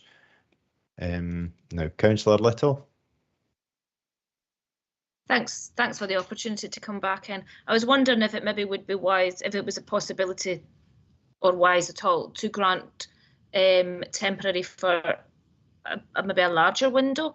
I get Ms Tuner's comments there, because through that festive period you will have the other clubs will have the same later license and such like, so there maybe won't be enough time to maybe gather as much evidence of how this would go.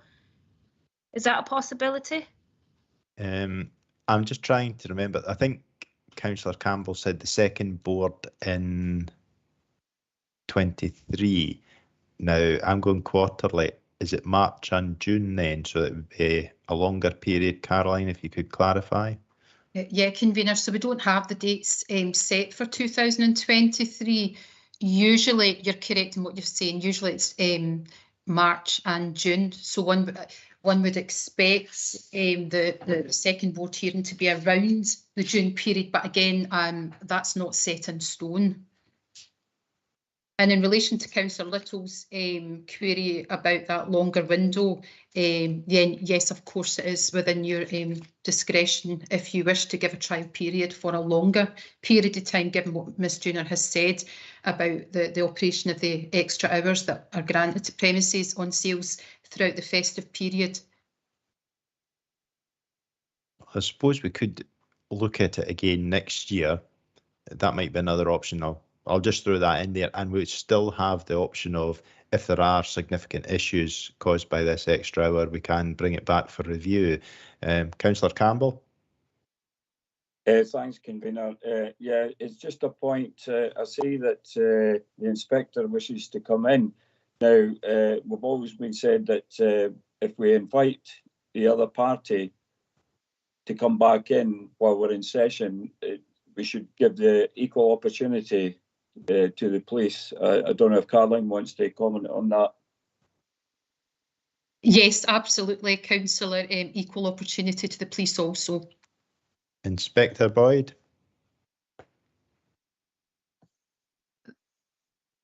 Thank you. It was just in relation to the points on the statistical information. I don't know off the top of my head, but I think it's a very limited number of days that pubs and clubs do have that extension to 4 o'clock over the festive period. We're talking 3-4 days maximum, depending on when the dates fall. So it's not a significant period that we'd be looking at that potentially having an impact. It will also be extremely easy for Police Scotland to extract that information so that it wouldn't have a significant impact on the statistics that we are supplying to yourselves. So in relation to that, and in fairness to the premise, I myself don't have any initial kind of concerns about it being over the festive period, and I think it's probably representative of a year working, whether it falls over Christmas or not, given that you've got good neighbours, and you could equally be having the same kind of argument in relation to it being over good neighbours when you've got extensions and difficulties. I think being over a festive period is just a representative of the way things fall in the different times and seasons of the year. So I can definitely ask for that information to be extracted on those three dates that would be in question for the general opening to 4 that would impact. Right. Councillor Little. Thanks, Chair, for letting me back in. So are we talking here that the second one is possibly about June? So if that was June, then that gives us about 10 months, I suppose 9-10 months, as opposed to 6 months. I mean, if we were minded to grant just now, would it come into place immediately? Or is there a window for appeal from the police, as it usually is with civic licensing? And if it was granted now, decide to grant it now, and that would give us, I suppose, a good 9 months of data. Caroline, can you just confirm whether it would be an immediate impact or whether it would be 28 days to allow the police to object if they wish to I think it's the sheriff? If it was granted, if you were to grant the major variation today, it would take immediate effect. Convener, in terms of the police right to appeal, they may wish to take that up with their own legal team. But my understanding is certainly under the licensing regime, they would have no right of appeal, but that is for them to take up with their own legal team. But the decision would take immediate effect from today. Right. So with that, Councillor Campbell had moved that we look at the second board meeting in 2023. Are members happy to accept that as the period that we look at to cover the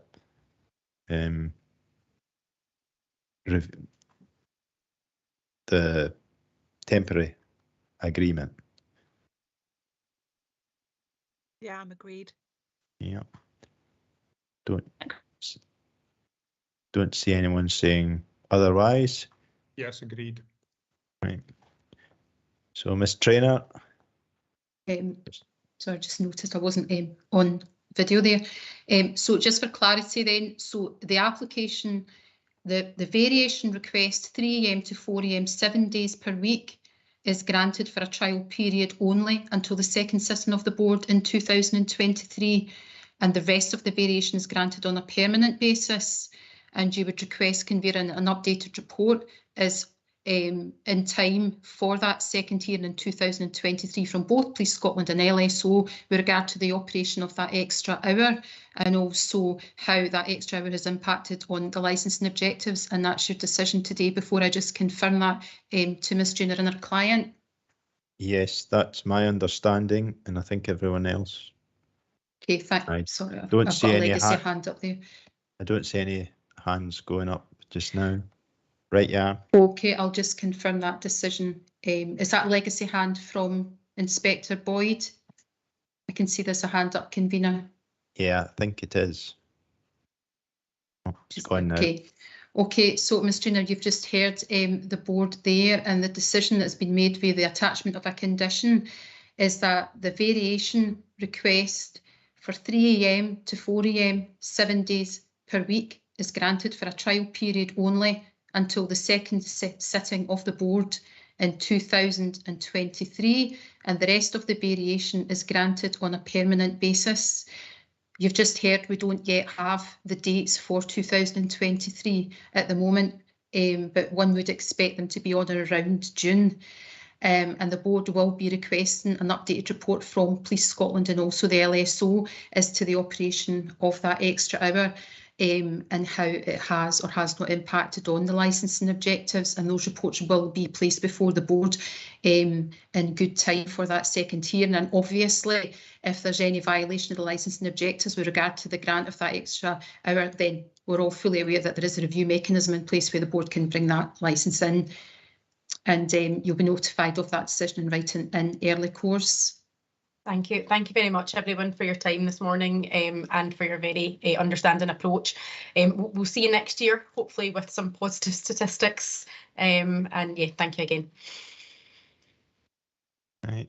Thank you for that. We'll now move on to item 10. Does anyone want a 5-minute comfort break? Yes, convener, would you mind? So I'll just get some water. So if we start again at 12, it's 12:16 on my clock, so 12:20, 12 or 12:25. Go for 12:20. Right, you are.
Right, we'll now move on to item 10, section 30, application major variation, 38 to 40 Academy Street, Dumfries, Deja Vu, and the licence holder, Mr. Jardine. Ms. Traynor. Thank you, convener. Can I just check that who is present to speak to this application, please? I think it's a Miss Dalgleish, is it? Yes, hi. Yeah, it's Miss Dalgleish here from Walker and Sharp Solicitors on behalf of the licence holder. Thank you for that confirmation, Ms. Dalgleish.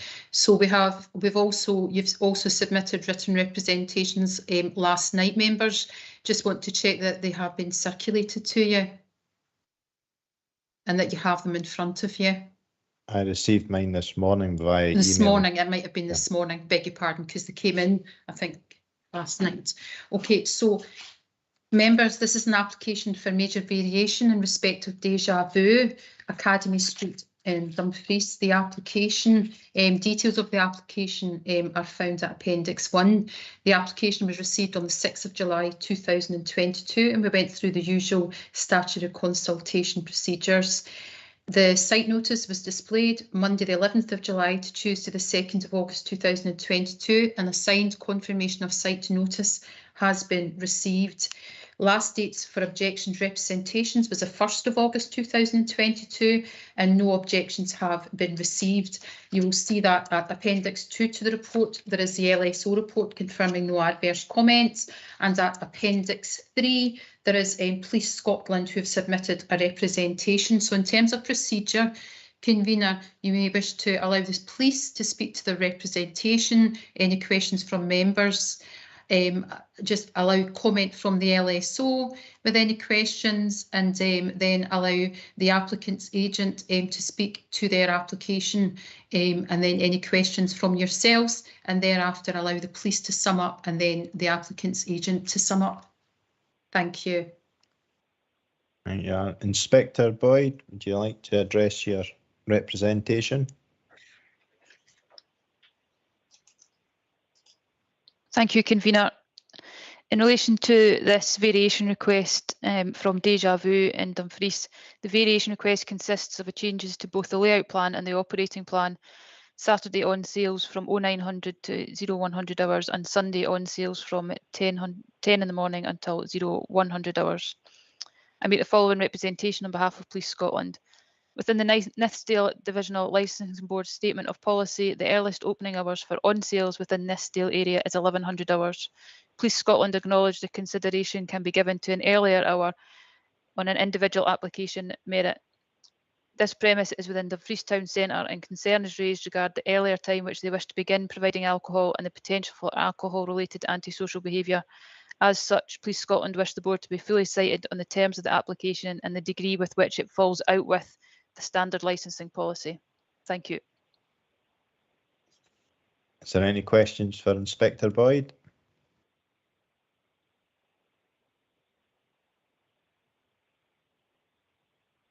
I don't see any hands going up. All right. Mr. Collins. Thank you, convener. Nothing further to add to my report on this occasion. Thank you. Any questions for Mr. Collins?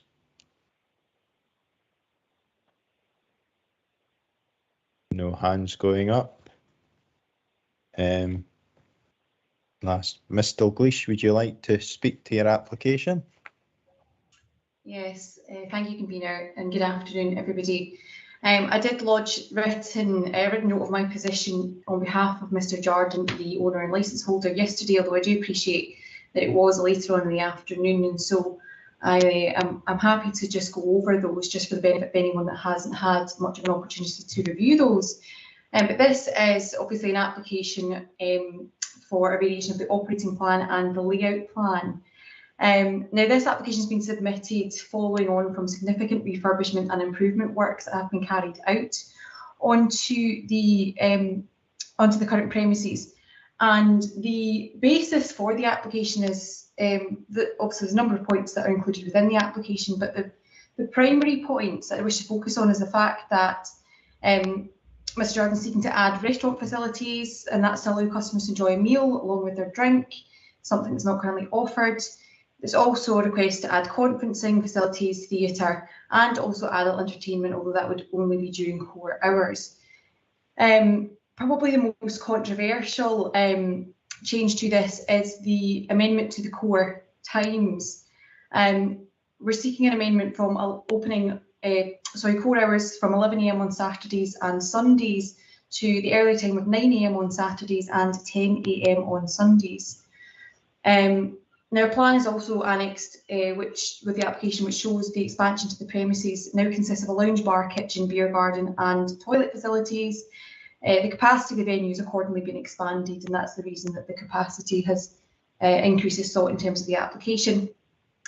The property's been fitted out to a high standard. It's very clear that Mr. Jardine and his family have invested a significant amount of money and time into the premises, and that's clear from the quality of the finishes of the works. Now, the reason for these variations being sought is primarily customer demand. The premises benefit, so I'm told, from repeat custom from many loyal customers that will get colloquially referred to by Mr. Jardine as the regulars, many of whom are also football fans, and it's my understanding that buses will generally leave from Academy Street, taking the fans off to their games on weekends, and that's obviously directly outside of the premises. So we're aware that there are other pubs in the town centre area that do open at 9 AM on weekends and are licensed to sell alcohol at that time.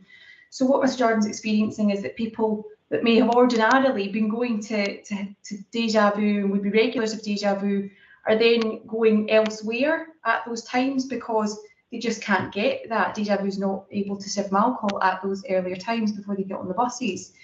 The additional service that they'd be looking to offer on top of this is also to be able to provide breakfast. Now, it's my personal understanding, and I will stand to be corrected on this, but it's my personal understanding that there are currently 3 other pubs in the immediate town centre area which are open at 9 AM, and there's another that opens at 9:30. I further understand that 2 of these establishments sell food and 2 don't. Mr. Jardine would be intending to also sell food at those times, so it would be that people could get, perhaps a cooked breakfast and a drink before they go about their day. Now, obviously, this wouldn't be exclusive to the football fans. Mr. Jardine recognises there would be benefit, in fact, to the wider community, where there obviously aren't that many establishments that are offering sit-in dining for breakfasts on the weekends at those times. So in terms of the proposed variation to core business hours, we do note that the Nithsdale Licence and Board policy hours are from 11 AM and that any application seeking hours before 11 AM will be considered on their merits. Now, this is something Mr. Jardine has given much consideration to. There are other establishments that are open as early as 9 AM on Sunday, as far as I understand. He has made a conscious decision to make Sunday that little bit later than 9 AM, unlike the Saturday where he's seeking for 9 AM. And that's been considered really on the basis that Sunday has traditionally been the day of rest. It does still have kind of religious connotations for people who go to church and things like that. So he's taken that into consideration. That's something that he had decided he wanted to do before he consulted with us, was it would be 10 AM on Sundays, slightly earlier on the Saturday at 9 AM. And he's also given consideration to the possibility of nuisance being caused to the surrounding premises. It's my understanding that the premises is surrounded by a number of commercial properties, retail outlets. There's a car garage kind of directly next to it around the corner. There is a property directly above the pub that is actually owned by Mr. Jardine and currently unoccupied, with no intention of moving anyone in there at the moment, but that is obviously factored into his considerations.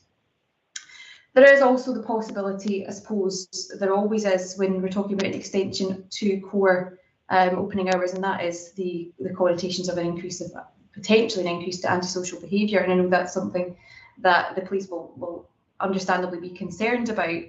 Now, we're informed that there hasn't been an issue, or certainly no reportable issues of antisocial behaviour on the premises, nor have I been informed of any reportable incidents of the premises that could be linked, the causal link to the premises.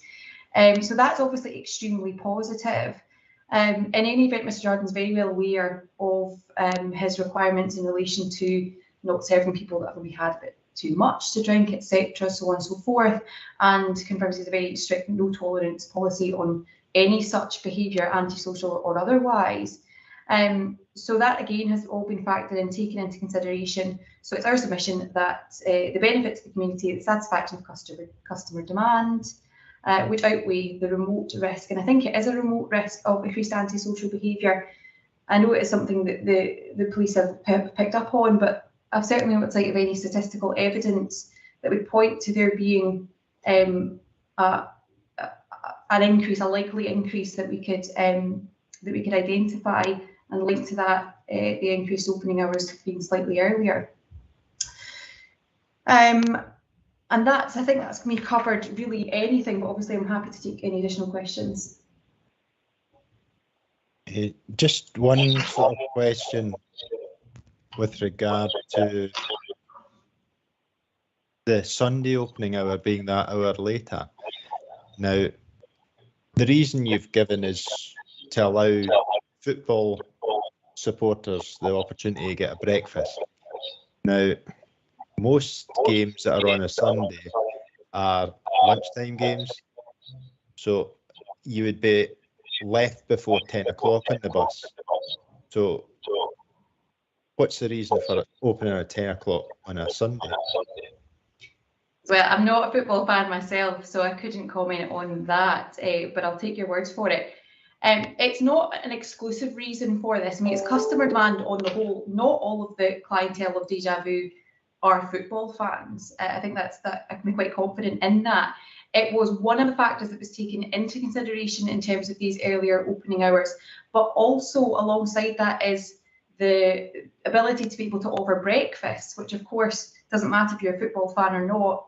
If you want to be able to enjoy a breakfast at the earlier time of 10 AM, I think a lot of establishments that offer food on Sundays don't actually open until 12. So it gives the benefit then to potential customers to be able to come in at 10 AM and have their breakfast on a Sunday, whether or not they're into football.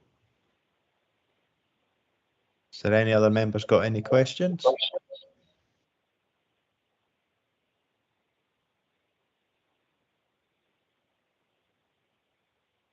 Don't see any hands going up.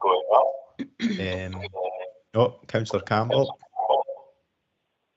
Yeah, thanks, Kevin. Not so much a question, but I'm getting a bit of feedback. I think Caroline's still got a mic on, and if we're still getting feedback, maybe it's coming from Ms. Dalglish. I'm not sure. Thanks. That Kevin. appears better. Right. So if there's no questions, Inspector Boyd, would you like to sum up? Thank you, Convener. To be honest, there's nothing else further to add. Our representation was just to highlight that this was out with policy and the concerns that there could be increased antisocial behaviour, but I fully understand that we haven't cited any information in relation to specifics in relation to that. So I'm happy to leave it as it is. Thank you. And Ms. Dalglish, if you'd like your final say. Thank you. No, I mean, there's nothing further really to add. We are aware that it does deviate from the policy, the board policy hours. As you're aware, the board do have discretion to consider an application out with those hours on its own merits. So we would invite you to do so, and we'd invite you to grant the application.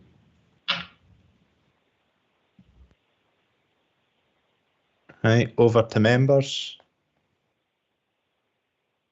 Don't see any hands going up. Are we minded to support this application?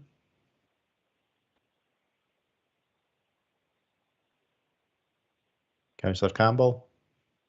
Thanks, Convener. Yeah, I don't see any reason why we shouldn't support this. It doesn't really give me many concerns. I do get where the police are coming from. Again, we're looking at a potential issue that may or may not be there. So I would support this. Thank you. Councillor Little. Thanks, Chair. Yeah, I'm of the same opinion. We've other establishments open earlier than that, or as early as that. So no, I have no issues with this, so minded to support. Councillor Barretti. Likewise, has already been said by my fellow councillors, I've no objections to this, Chair. Well, as someone who goes out for breakfast now and again on a Sunday, I've no objections to this. The idea of having alcohol at that time doesn't appeal to me whatsoever, but that's by and by. So I think, Councillor Jordan, are you happy to agree this application? Yeah, I'm happy to agree it. Caroline, that seems to be a unanimous decision. Thank you, convener. So your decision is to grant the application in its entirety. Okay, so Ms Dalglish, you've just heard from the board and your application for major variation has been granted in its entirety. Convener, if I may, I just wanted to draw the attention to the agent in relation to the request for adult entertainment for hen and stag parties. It's just for your information, Ms Dalglish, that the Dumfries and Galloway Council has passed a resolution to licence sexual entertainment venues, and at a meeting of the Communities Committee this week, it set the number of sexual entertainment venues within the whole of the region at 0. So it really, with regard to your client and the request for adult entertainment, and I do notice that they're asking for hen and stag parties, you may just wish to just be aware of the new sexual entertainment venue licensing regime coming into play on the civic government side. It does allow premises a 4-year exemption whereby no sexual entertainment venue licence is required. So although adult entertainment is being granted on the operating plan under the new under the liquor licensing regime, matters will change from the 1st of January 2023 when there's a whole new sexual entertainment venue licensing regime coming into play. So it was just to draw that to your attention that you may wish to take up with your client. Thank you. Thank you very much.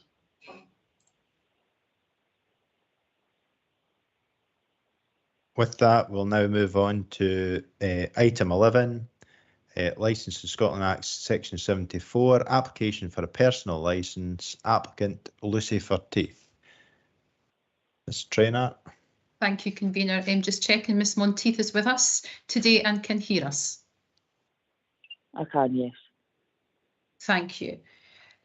So this is an application, members, for a personal licence. The applicant is Miss Lucy Forteith, who is with us today. She submitted the application for a personal licence, and the police have responded with a statutory notice at Appendix 1 detailing relevant offences. So you're being asked to grant or refuse this application, and the grounds of refusal are detailed at paragraph 4.3 of the report, namely that the applicant is not a fit and proper person to be the holder of a personal licence, or it's otherwise necessary to refuse the application for the purposes of any of the licensing objectives. So in relation to suggested procedure, convener, I would suggest that you hear from the police to speak to their statutory notice that's at the appendix, and then any questions from yourselves, and thereafter to hear from Ms Forteith. And Ms Forteith, that's clearly an opportunity for you to speak to your application and address the issues in relation to the disclosure of the relevant offences that are in the police notice, and then questions from yourselves, members, and thereafter perhaps allow the police to sum up their position, convener, and thereafter allow Ms Forteith to sum up her position before session. Thank you. Right. Inspector Boyd, would you like to address your report? Thank you, convener. This application is in relation to a personal licence from Lucy Forteith. I give notice that Ms Forteith has a number of relevant convictions in accordance with the Licensing Scotland Act that she failed to disclose on her application when it was submitted. The first conviction was convicted on the 11th of August 2021 at Dumfries Sheriff Court and relates to an offence under Section 38 of the Criminal Justice and Licensing Scotland Act with a knife aggravation. The disposal in relation to this case was an admonishment. Circumstances are that about 15:50 hours on the 13th of March 2021, Police Scotland were contacted by a mental health nurse stating that Lucy Forteith was within her home address and had a knife to her throat, stating that if anyone came near her, she would be violent. On the arrival of Police Scotland officers, entry was forced to the property, at which time Lucy Forteith was discovered within the living room with a kitchen knife in her right hand. She was instructed to drop the knife, at which time she stated that if anybody came near her, she would hurt them. Due to her behaviour, officers drew their tasers and requested that she drop the knife. She repeatedly ignored the instruction until one of the officers arced his taser and she dropped the knife.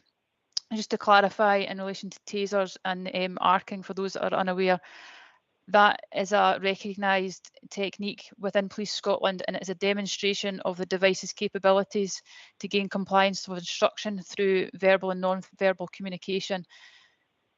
Lucy Forteith was thereafter arrested and cautioned and charged with Criminal Justice Licence in Scotland Act Section 38 with a knife aggravator and conveyed to Dumfries and Galloway Royal Infirmary for further mental health assessment.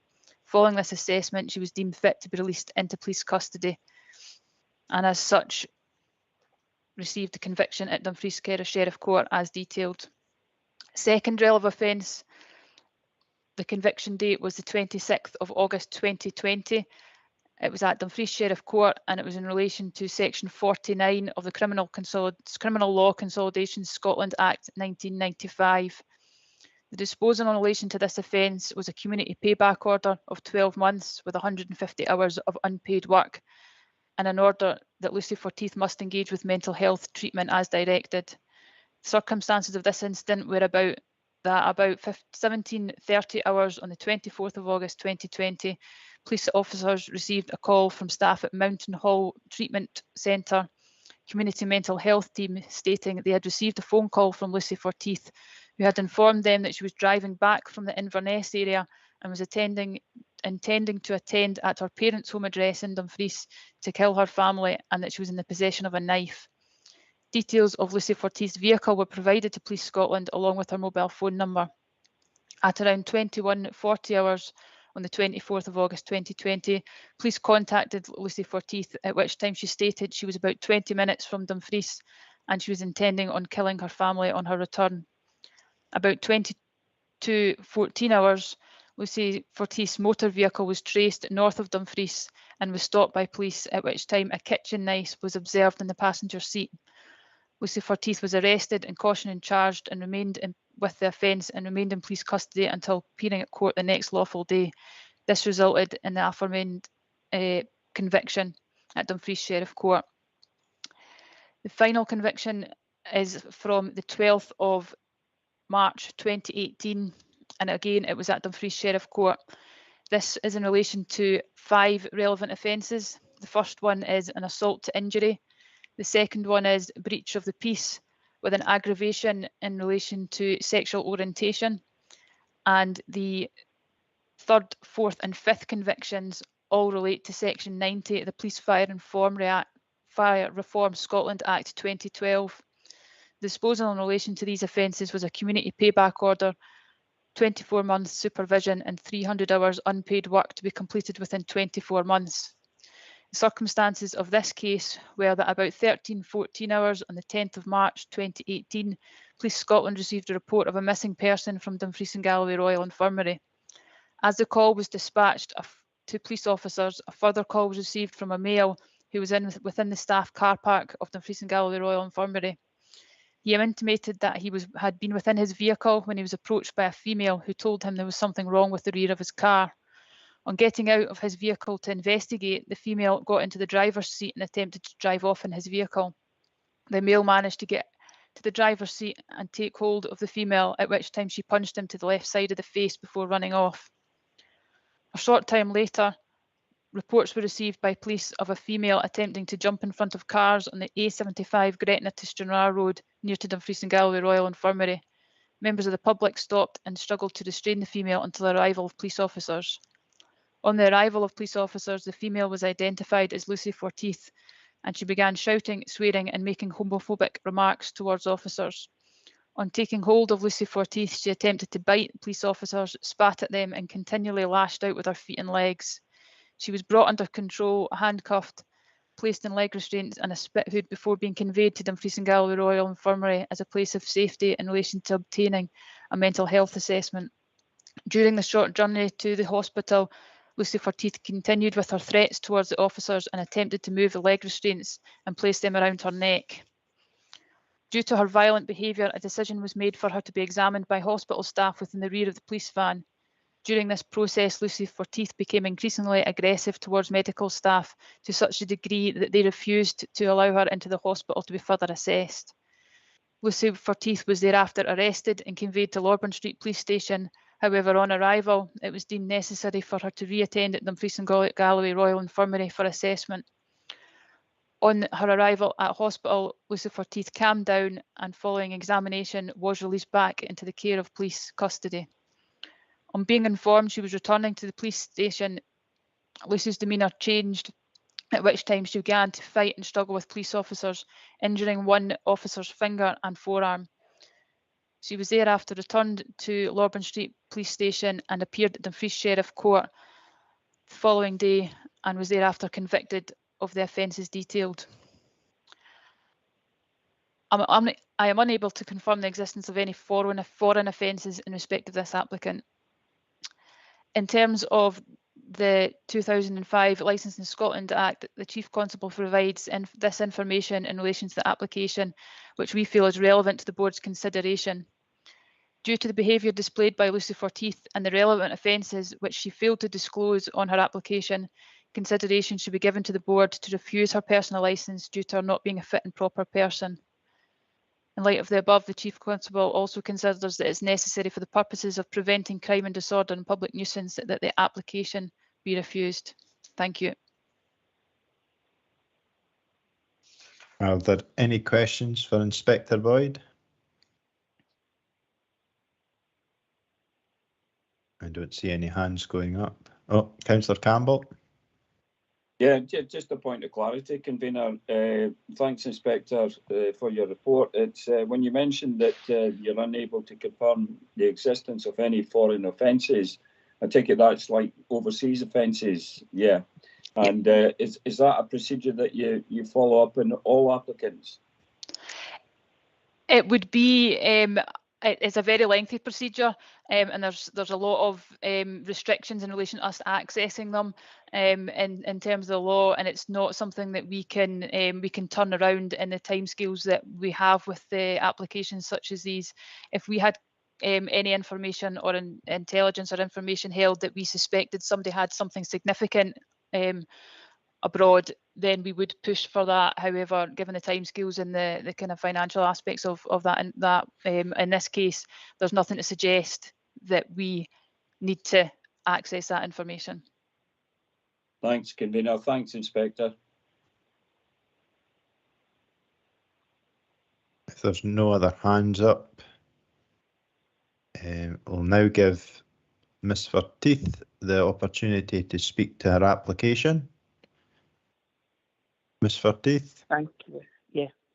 I just want to say that obviously that report doesn't paint me as a fit and proper person, but I've tried to get my life back on track now. I'm now holding down 2 stable jobs.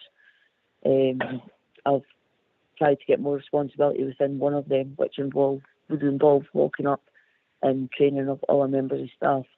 I just want to add to the points that have been made.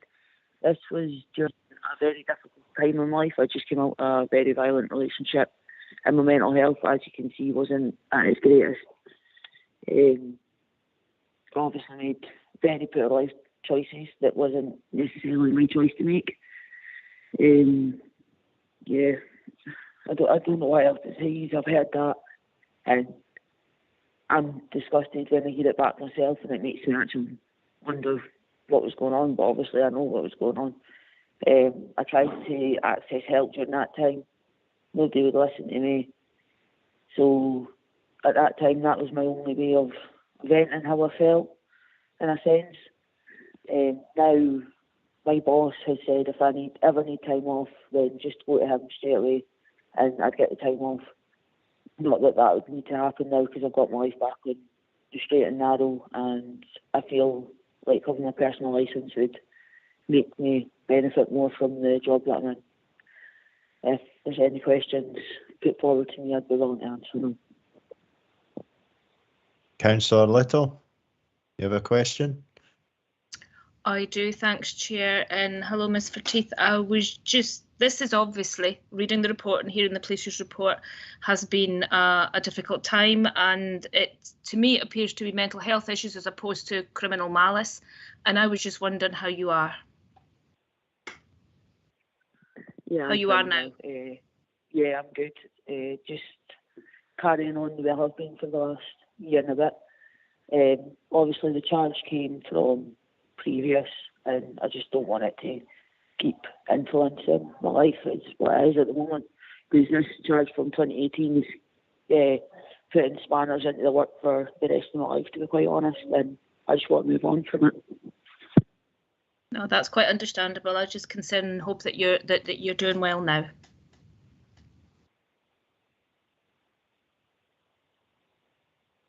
Are there any other questions for Ms. Forteeth? Councillor Campbell. Thanks, Convener, and thanks, Ms. Forteeth. It was sort of following on from Councillor Little's point. I mean, are you receiving any sort of medical assistance with your mental health at the moment? So at the moment, I'm currently supposed to have a CPN, which I'm supposed to meet with. But over the last year and a half, 2 years, there's not been any consistent involvement. So at the moment, I'm not seeing anybody, and I've got the friends, family, and support around me that I need to continue on the way I'm going. Thank you. Thanks, Convener. All right. If there's no other questions at this time, Inspector Boyd, would you like to sum up? Thank you, Convener. I've highlighted a number of convictions held by Lucy Forteeth that are relevant offences in terms of Licensing Scotland Act. Police Scotland feel that the context of these convictions are substantive enough that she's not a fit and proper person to hold a personal licence. Concern is raised in relation to the responsibility this status holds and the potential that she's sole responsibility for a licensed premise at peak and busy times. I also just want to reiterate and highlight that Lucy Forteeth did not disclose any of these convictions in her application form that was submitted to the council for this personal licence. Thank you. And Ms. Forteeth, your chance to sum up your application. So at the time of me doing my personal licence training, I did state this to the woman that was in charge. She said she couldn't see why that was relevant, so that is the reason why I didn't include it in my paperwork for the personal licence. If I'd known that it would have been relevant, I would have definitely stated it, because I don't want people to be fooled. Because I'm ashamed of what I've done, yes, but at the same time, I couldn't have prevented it. I just hope that I get some sort of relief so I can carry on the way I'm going and get more responsibility within my job. But obviously I understand if it's not granted, because it's not easy reading when you hear something like that. Right, thank you for that. We're now in session, members. Anyone, any views on this application? I must admit, personally,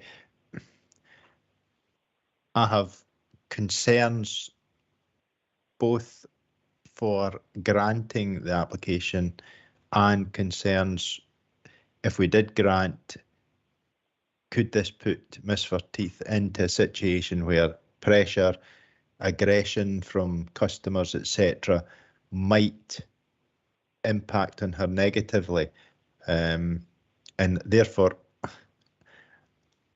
because there's ongoing concerns with regard to, I believe she's a CPN meant to be allocated, and I don't know if that's in place yet. I currently have slight concerns about this one, so I wouldn't be happy to actually grant this one at this point, but I'm willing to listen to other people's views. Miss Traynor, I notice you're wishing to come in. Thank you, Convener. It was just, if I may, just to say a little bit. So obviously the grant of a personal licence is for a 10-year period, and there is also a review mechanism available to you.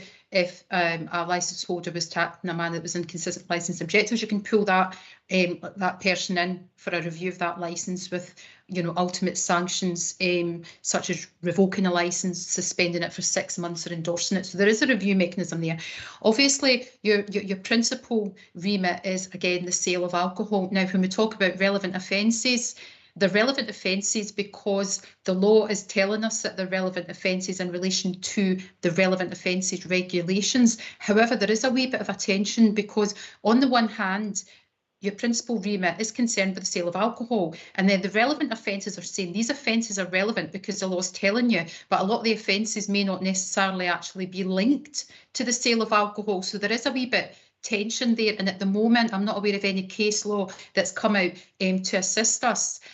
What is the function of a personal licence holder? It's to supervise and authorise the sale of alcohol. That can be in on-sales, but it can also be in off-sales. It could be in a supermarket at the till, for example. In relation to your grounds of refusal, you'll recall that it's not like on the civic side, that the applicant is not a fit and proper person to be the holder of a licence. It's not as general and loose a term. The law is that having regard to the licence and objectives, that the applicant is not a fit and proper person. So it's a lot narrower test. So you have to have regard to the licence and objectives. Now, when we talk about licence and objectives, we're talking about the sale of alcohol. They're not free standalone objectives, they're licensing, which means they're concerned with the sale of alcohol. So this has all got to fit into the sale of alcohol, having regard to the licensing objectives. What licensing objectives are you talking about? That an individual is not fit and proper to hold a licence. So the police have detailed these relevant offences. How relevant are they to the sale of alcohol? You would consider the nature of the crime, the gravity, the disposal, but also how relevant are these to the sale of alcohol. So I would just say just to point out to you that in terms of the grounds of refusal, you know, if it is that having regard to the licensing objectives, that Ms Verteeth is not a fit and proper person, then you would require to give consideration as to what licensing objectives. And on the other hand, you've heard Ms Verteeth say that you know these have offences have occurred at a difficult period in her life, and where she's perhaps suffered from mental health issues. And of course, any decision that you make would require to be thoroughly reasoned. But it is a 10-year grant of a licence, but there is a review mechanism to pull it in. Thank you. Councillor Barretti, I noticed your hand up. Yeah, I think that was answered there, and I did at the same time share some of your concerns about treatment, and was treatment ongoing, and was the person on some sort of medication? But I think I've just it's a difficult one, and I think, as the support team there has said, it's, you know, we have these other things to take into consideration. Councillor Little. Thank you, Chair. I think on those points, I think treatment and medication are a personal issue to the applicant and not under our remit. I think I understand everything that Caroline has said. I can't see here, however, these offences, to me, they're seriously just linked to mental health issues in a period of time in this applicant's life that has obviously been harrowing, and as she's informed us that life's got better, she's in a better place, she has 2 jobs, she's holding them down. Would we refuse to grant? Would this have a negative effect on trying to have someone rebuild their life? We're not minded to do that, to stop people from having, you know, being able to rebuild their life and to be able to move forward in their life. I don't think any of the police objectives have been objections, sorry, have, I'm not sure they're relevant to this. I'm not sure we can refuse on any of those points raised. Yeah, I think I probably would be minded to move to grant. Thank you. Hang on a wee minute. Councillor Jordan. Thank you, convener. I would agree with Councillor Little. To be honest, I think that you know, what treatment and what medication is Lucy's business. It sounds like she's doing well now. It sounds like she's got a good support network personally. I would also be of mind to grant this application, but possibly based on what Caroline has advised us, perhaps put in a review if we can, or I'm not sure if we can do that, but perhaps we could just clarify that. Thank you. Right. Well,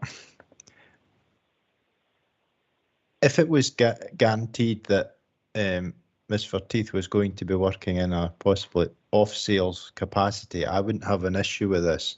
However, a personal licence could have you as the manager of any pub, and within that you could be put in a place where aggressive, argumentative people who might become physical. And one of the triggers for the mental health issue that Ms Forteith had was, she said it was an aggressive relationship she was in. Now, if that was to trigger another episode, then I would have concerns for Ms Forteith that her health we need to look at, and her safety, as well as the general public, because Ms Forteith is part of the public, and that's what concerns me about this one.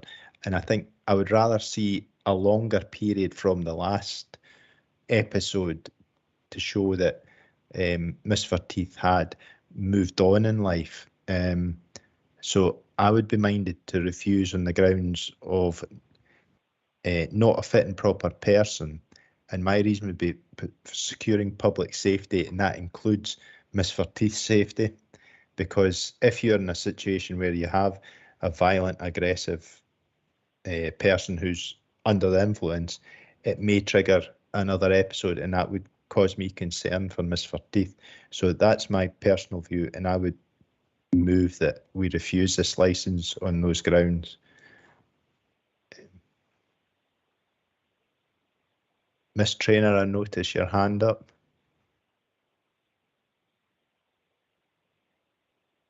Beg your pardon, that's a legacy. I'll take it down now.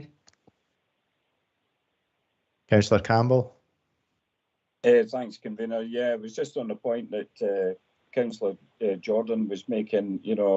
I think she was seeking advice, about the term of review when that could be activated. Now, my understanding is a review can take place at any time through a licence holder. So a bit of clarification on that, please. Yes, that's correct, Councillor. It could be pulled in at any time. Yeah, thanks very much. Yeah, I've got similar concerns to yourself, convener. It's when we grant his licence, we've got to think of one of the objectives, and that's the safety of others as well as the person that's holding the licence. If we are minded to grant this licence, will we potentially be putting this person at risk? And it could be a big risk because of the background that that Miss Forteith had, in recent years. So I would be happy to second your proposal if you want to move on that, which I think you did. Thanks, convener. Councillor Little. Thanks, Chair. we're not mental health experts here. We're making assumptions that we know what would trigger people. We're making assumptions that people that have experienced mental health issues due to violent relationships have. Yeah, I'm uncomfortable of what's been suggesting here. I mean, there's as we know, as we've all come into contact with our job to people who've experienced violence, and to yeah, we're not mental health experts here. I don't think we can decide what triggers people or make assumptions on what does that. And I'm still not minded to stop someone's development and moving on from such situations. I don't think any of the points that the police have raised come into play for this application. A personal application as well is to be able to supervise, isn't it? And as Ms Fortieth said, be able to lock up and be able to have that responsibility at the end. And yeah, I'm still moved to grant if members wish to call in a review to see how things are in, say, a year's time or two or whatever time, then I wouldn't object to that. But I don't think that we can refuse on grounds of we think this applicant may be triggered by this or the other because of what they've experienced at the hands of someone else. That's my view. Councillor Barretti. Yeah, I think it's Councillor Little has given a very accurate statement of how I feel at the moment, because to articulate this particular case, I think is very difficult. I do think that she's right, and that this individual is probably going to need some support and wants some support, and if she's got that support now, we could be, in a sense, blocking it. So I would support Councillor Little's motion. All right, Caroline, we have a motion and amendment, I think.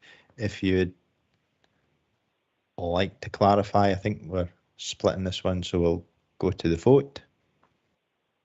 Thank you, convener. So we have the motion is to refuse by yourself on the basis that Ms Fonteith is not a fit and proper person having regard to the licence and objective of securing public safety. This is seconded by Councillor Campbell, and we have an amendment proposed for grant by Councillor Little, and that is seconded by Councillor Barretti. So I'll go through, if I may, all of you. So Councillor Barretti, motion or amendment? Amendment. Councillor Campbell? Motion. Convener? Motion. Councillor Jordan? Amendment. Councillor Little? Amendment. Okay, so the amendment carries with 3 votes to 2. So, Ms Forteeth, your application for a personal licence has been granted by the board today, and you will be notified of that decision with the licence in early course. Right, well, everyone. Right, yeah. Thank you for attending today, everyone. I have no further business, and according to is now exiting. And according to my letter, next meeting will be Tuesday, the 22nd, of November. Can I thank you all for your attendance? Thank you. Thank you.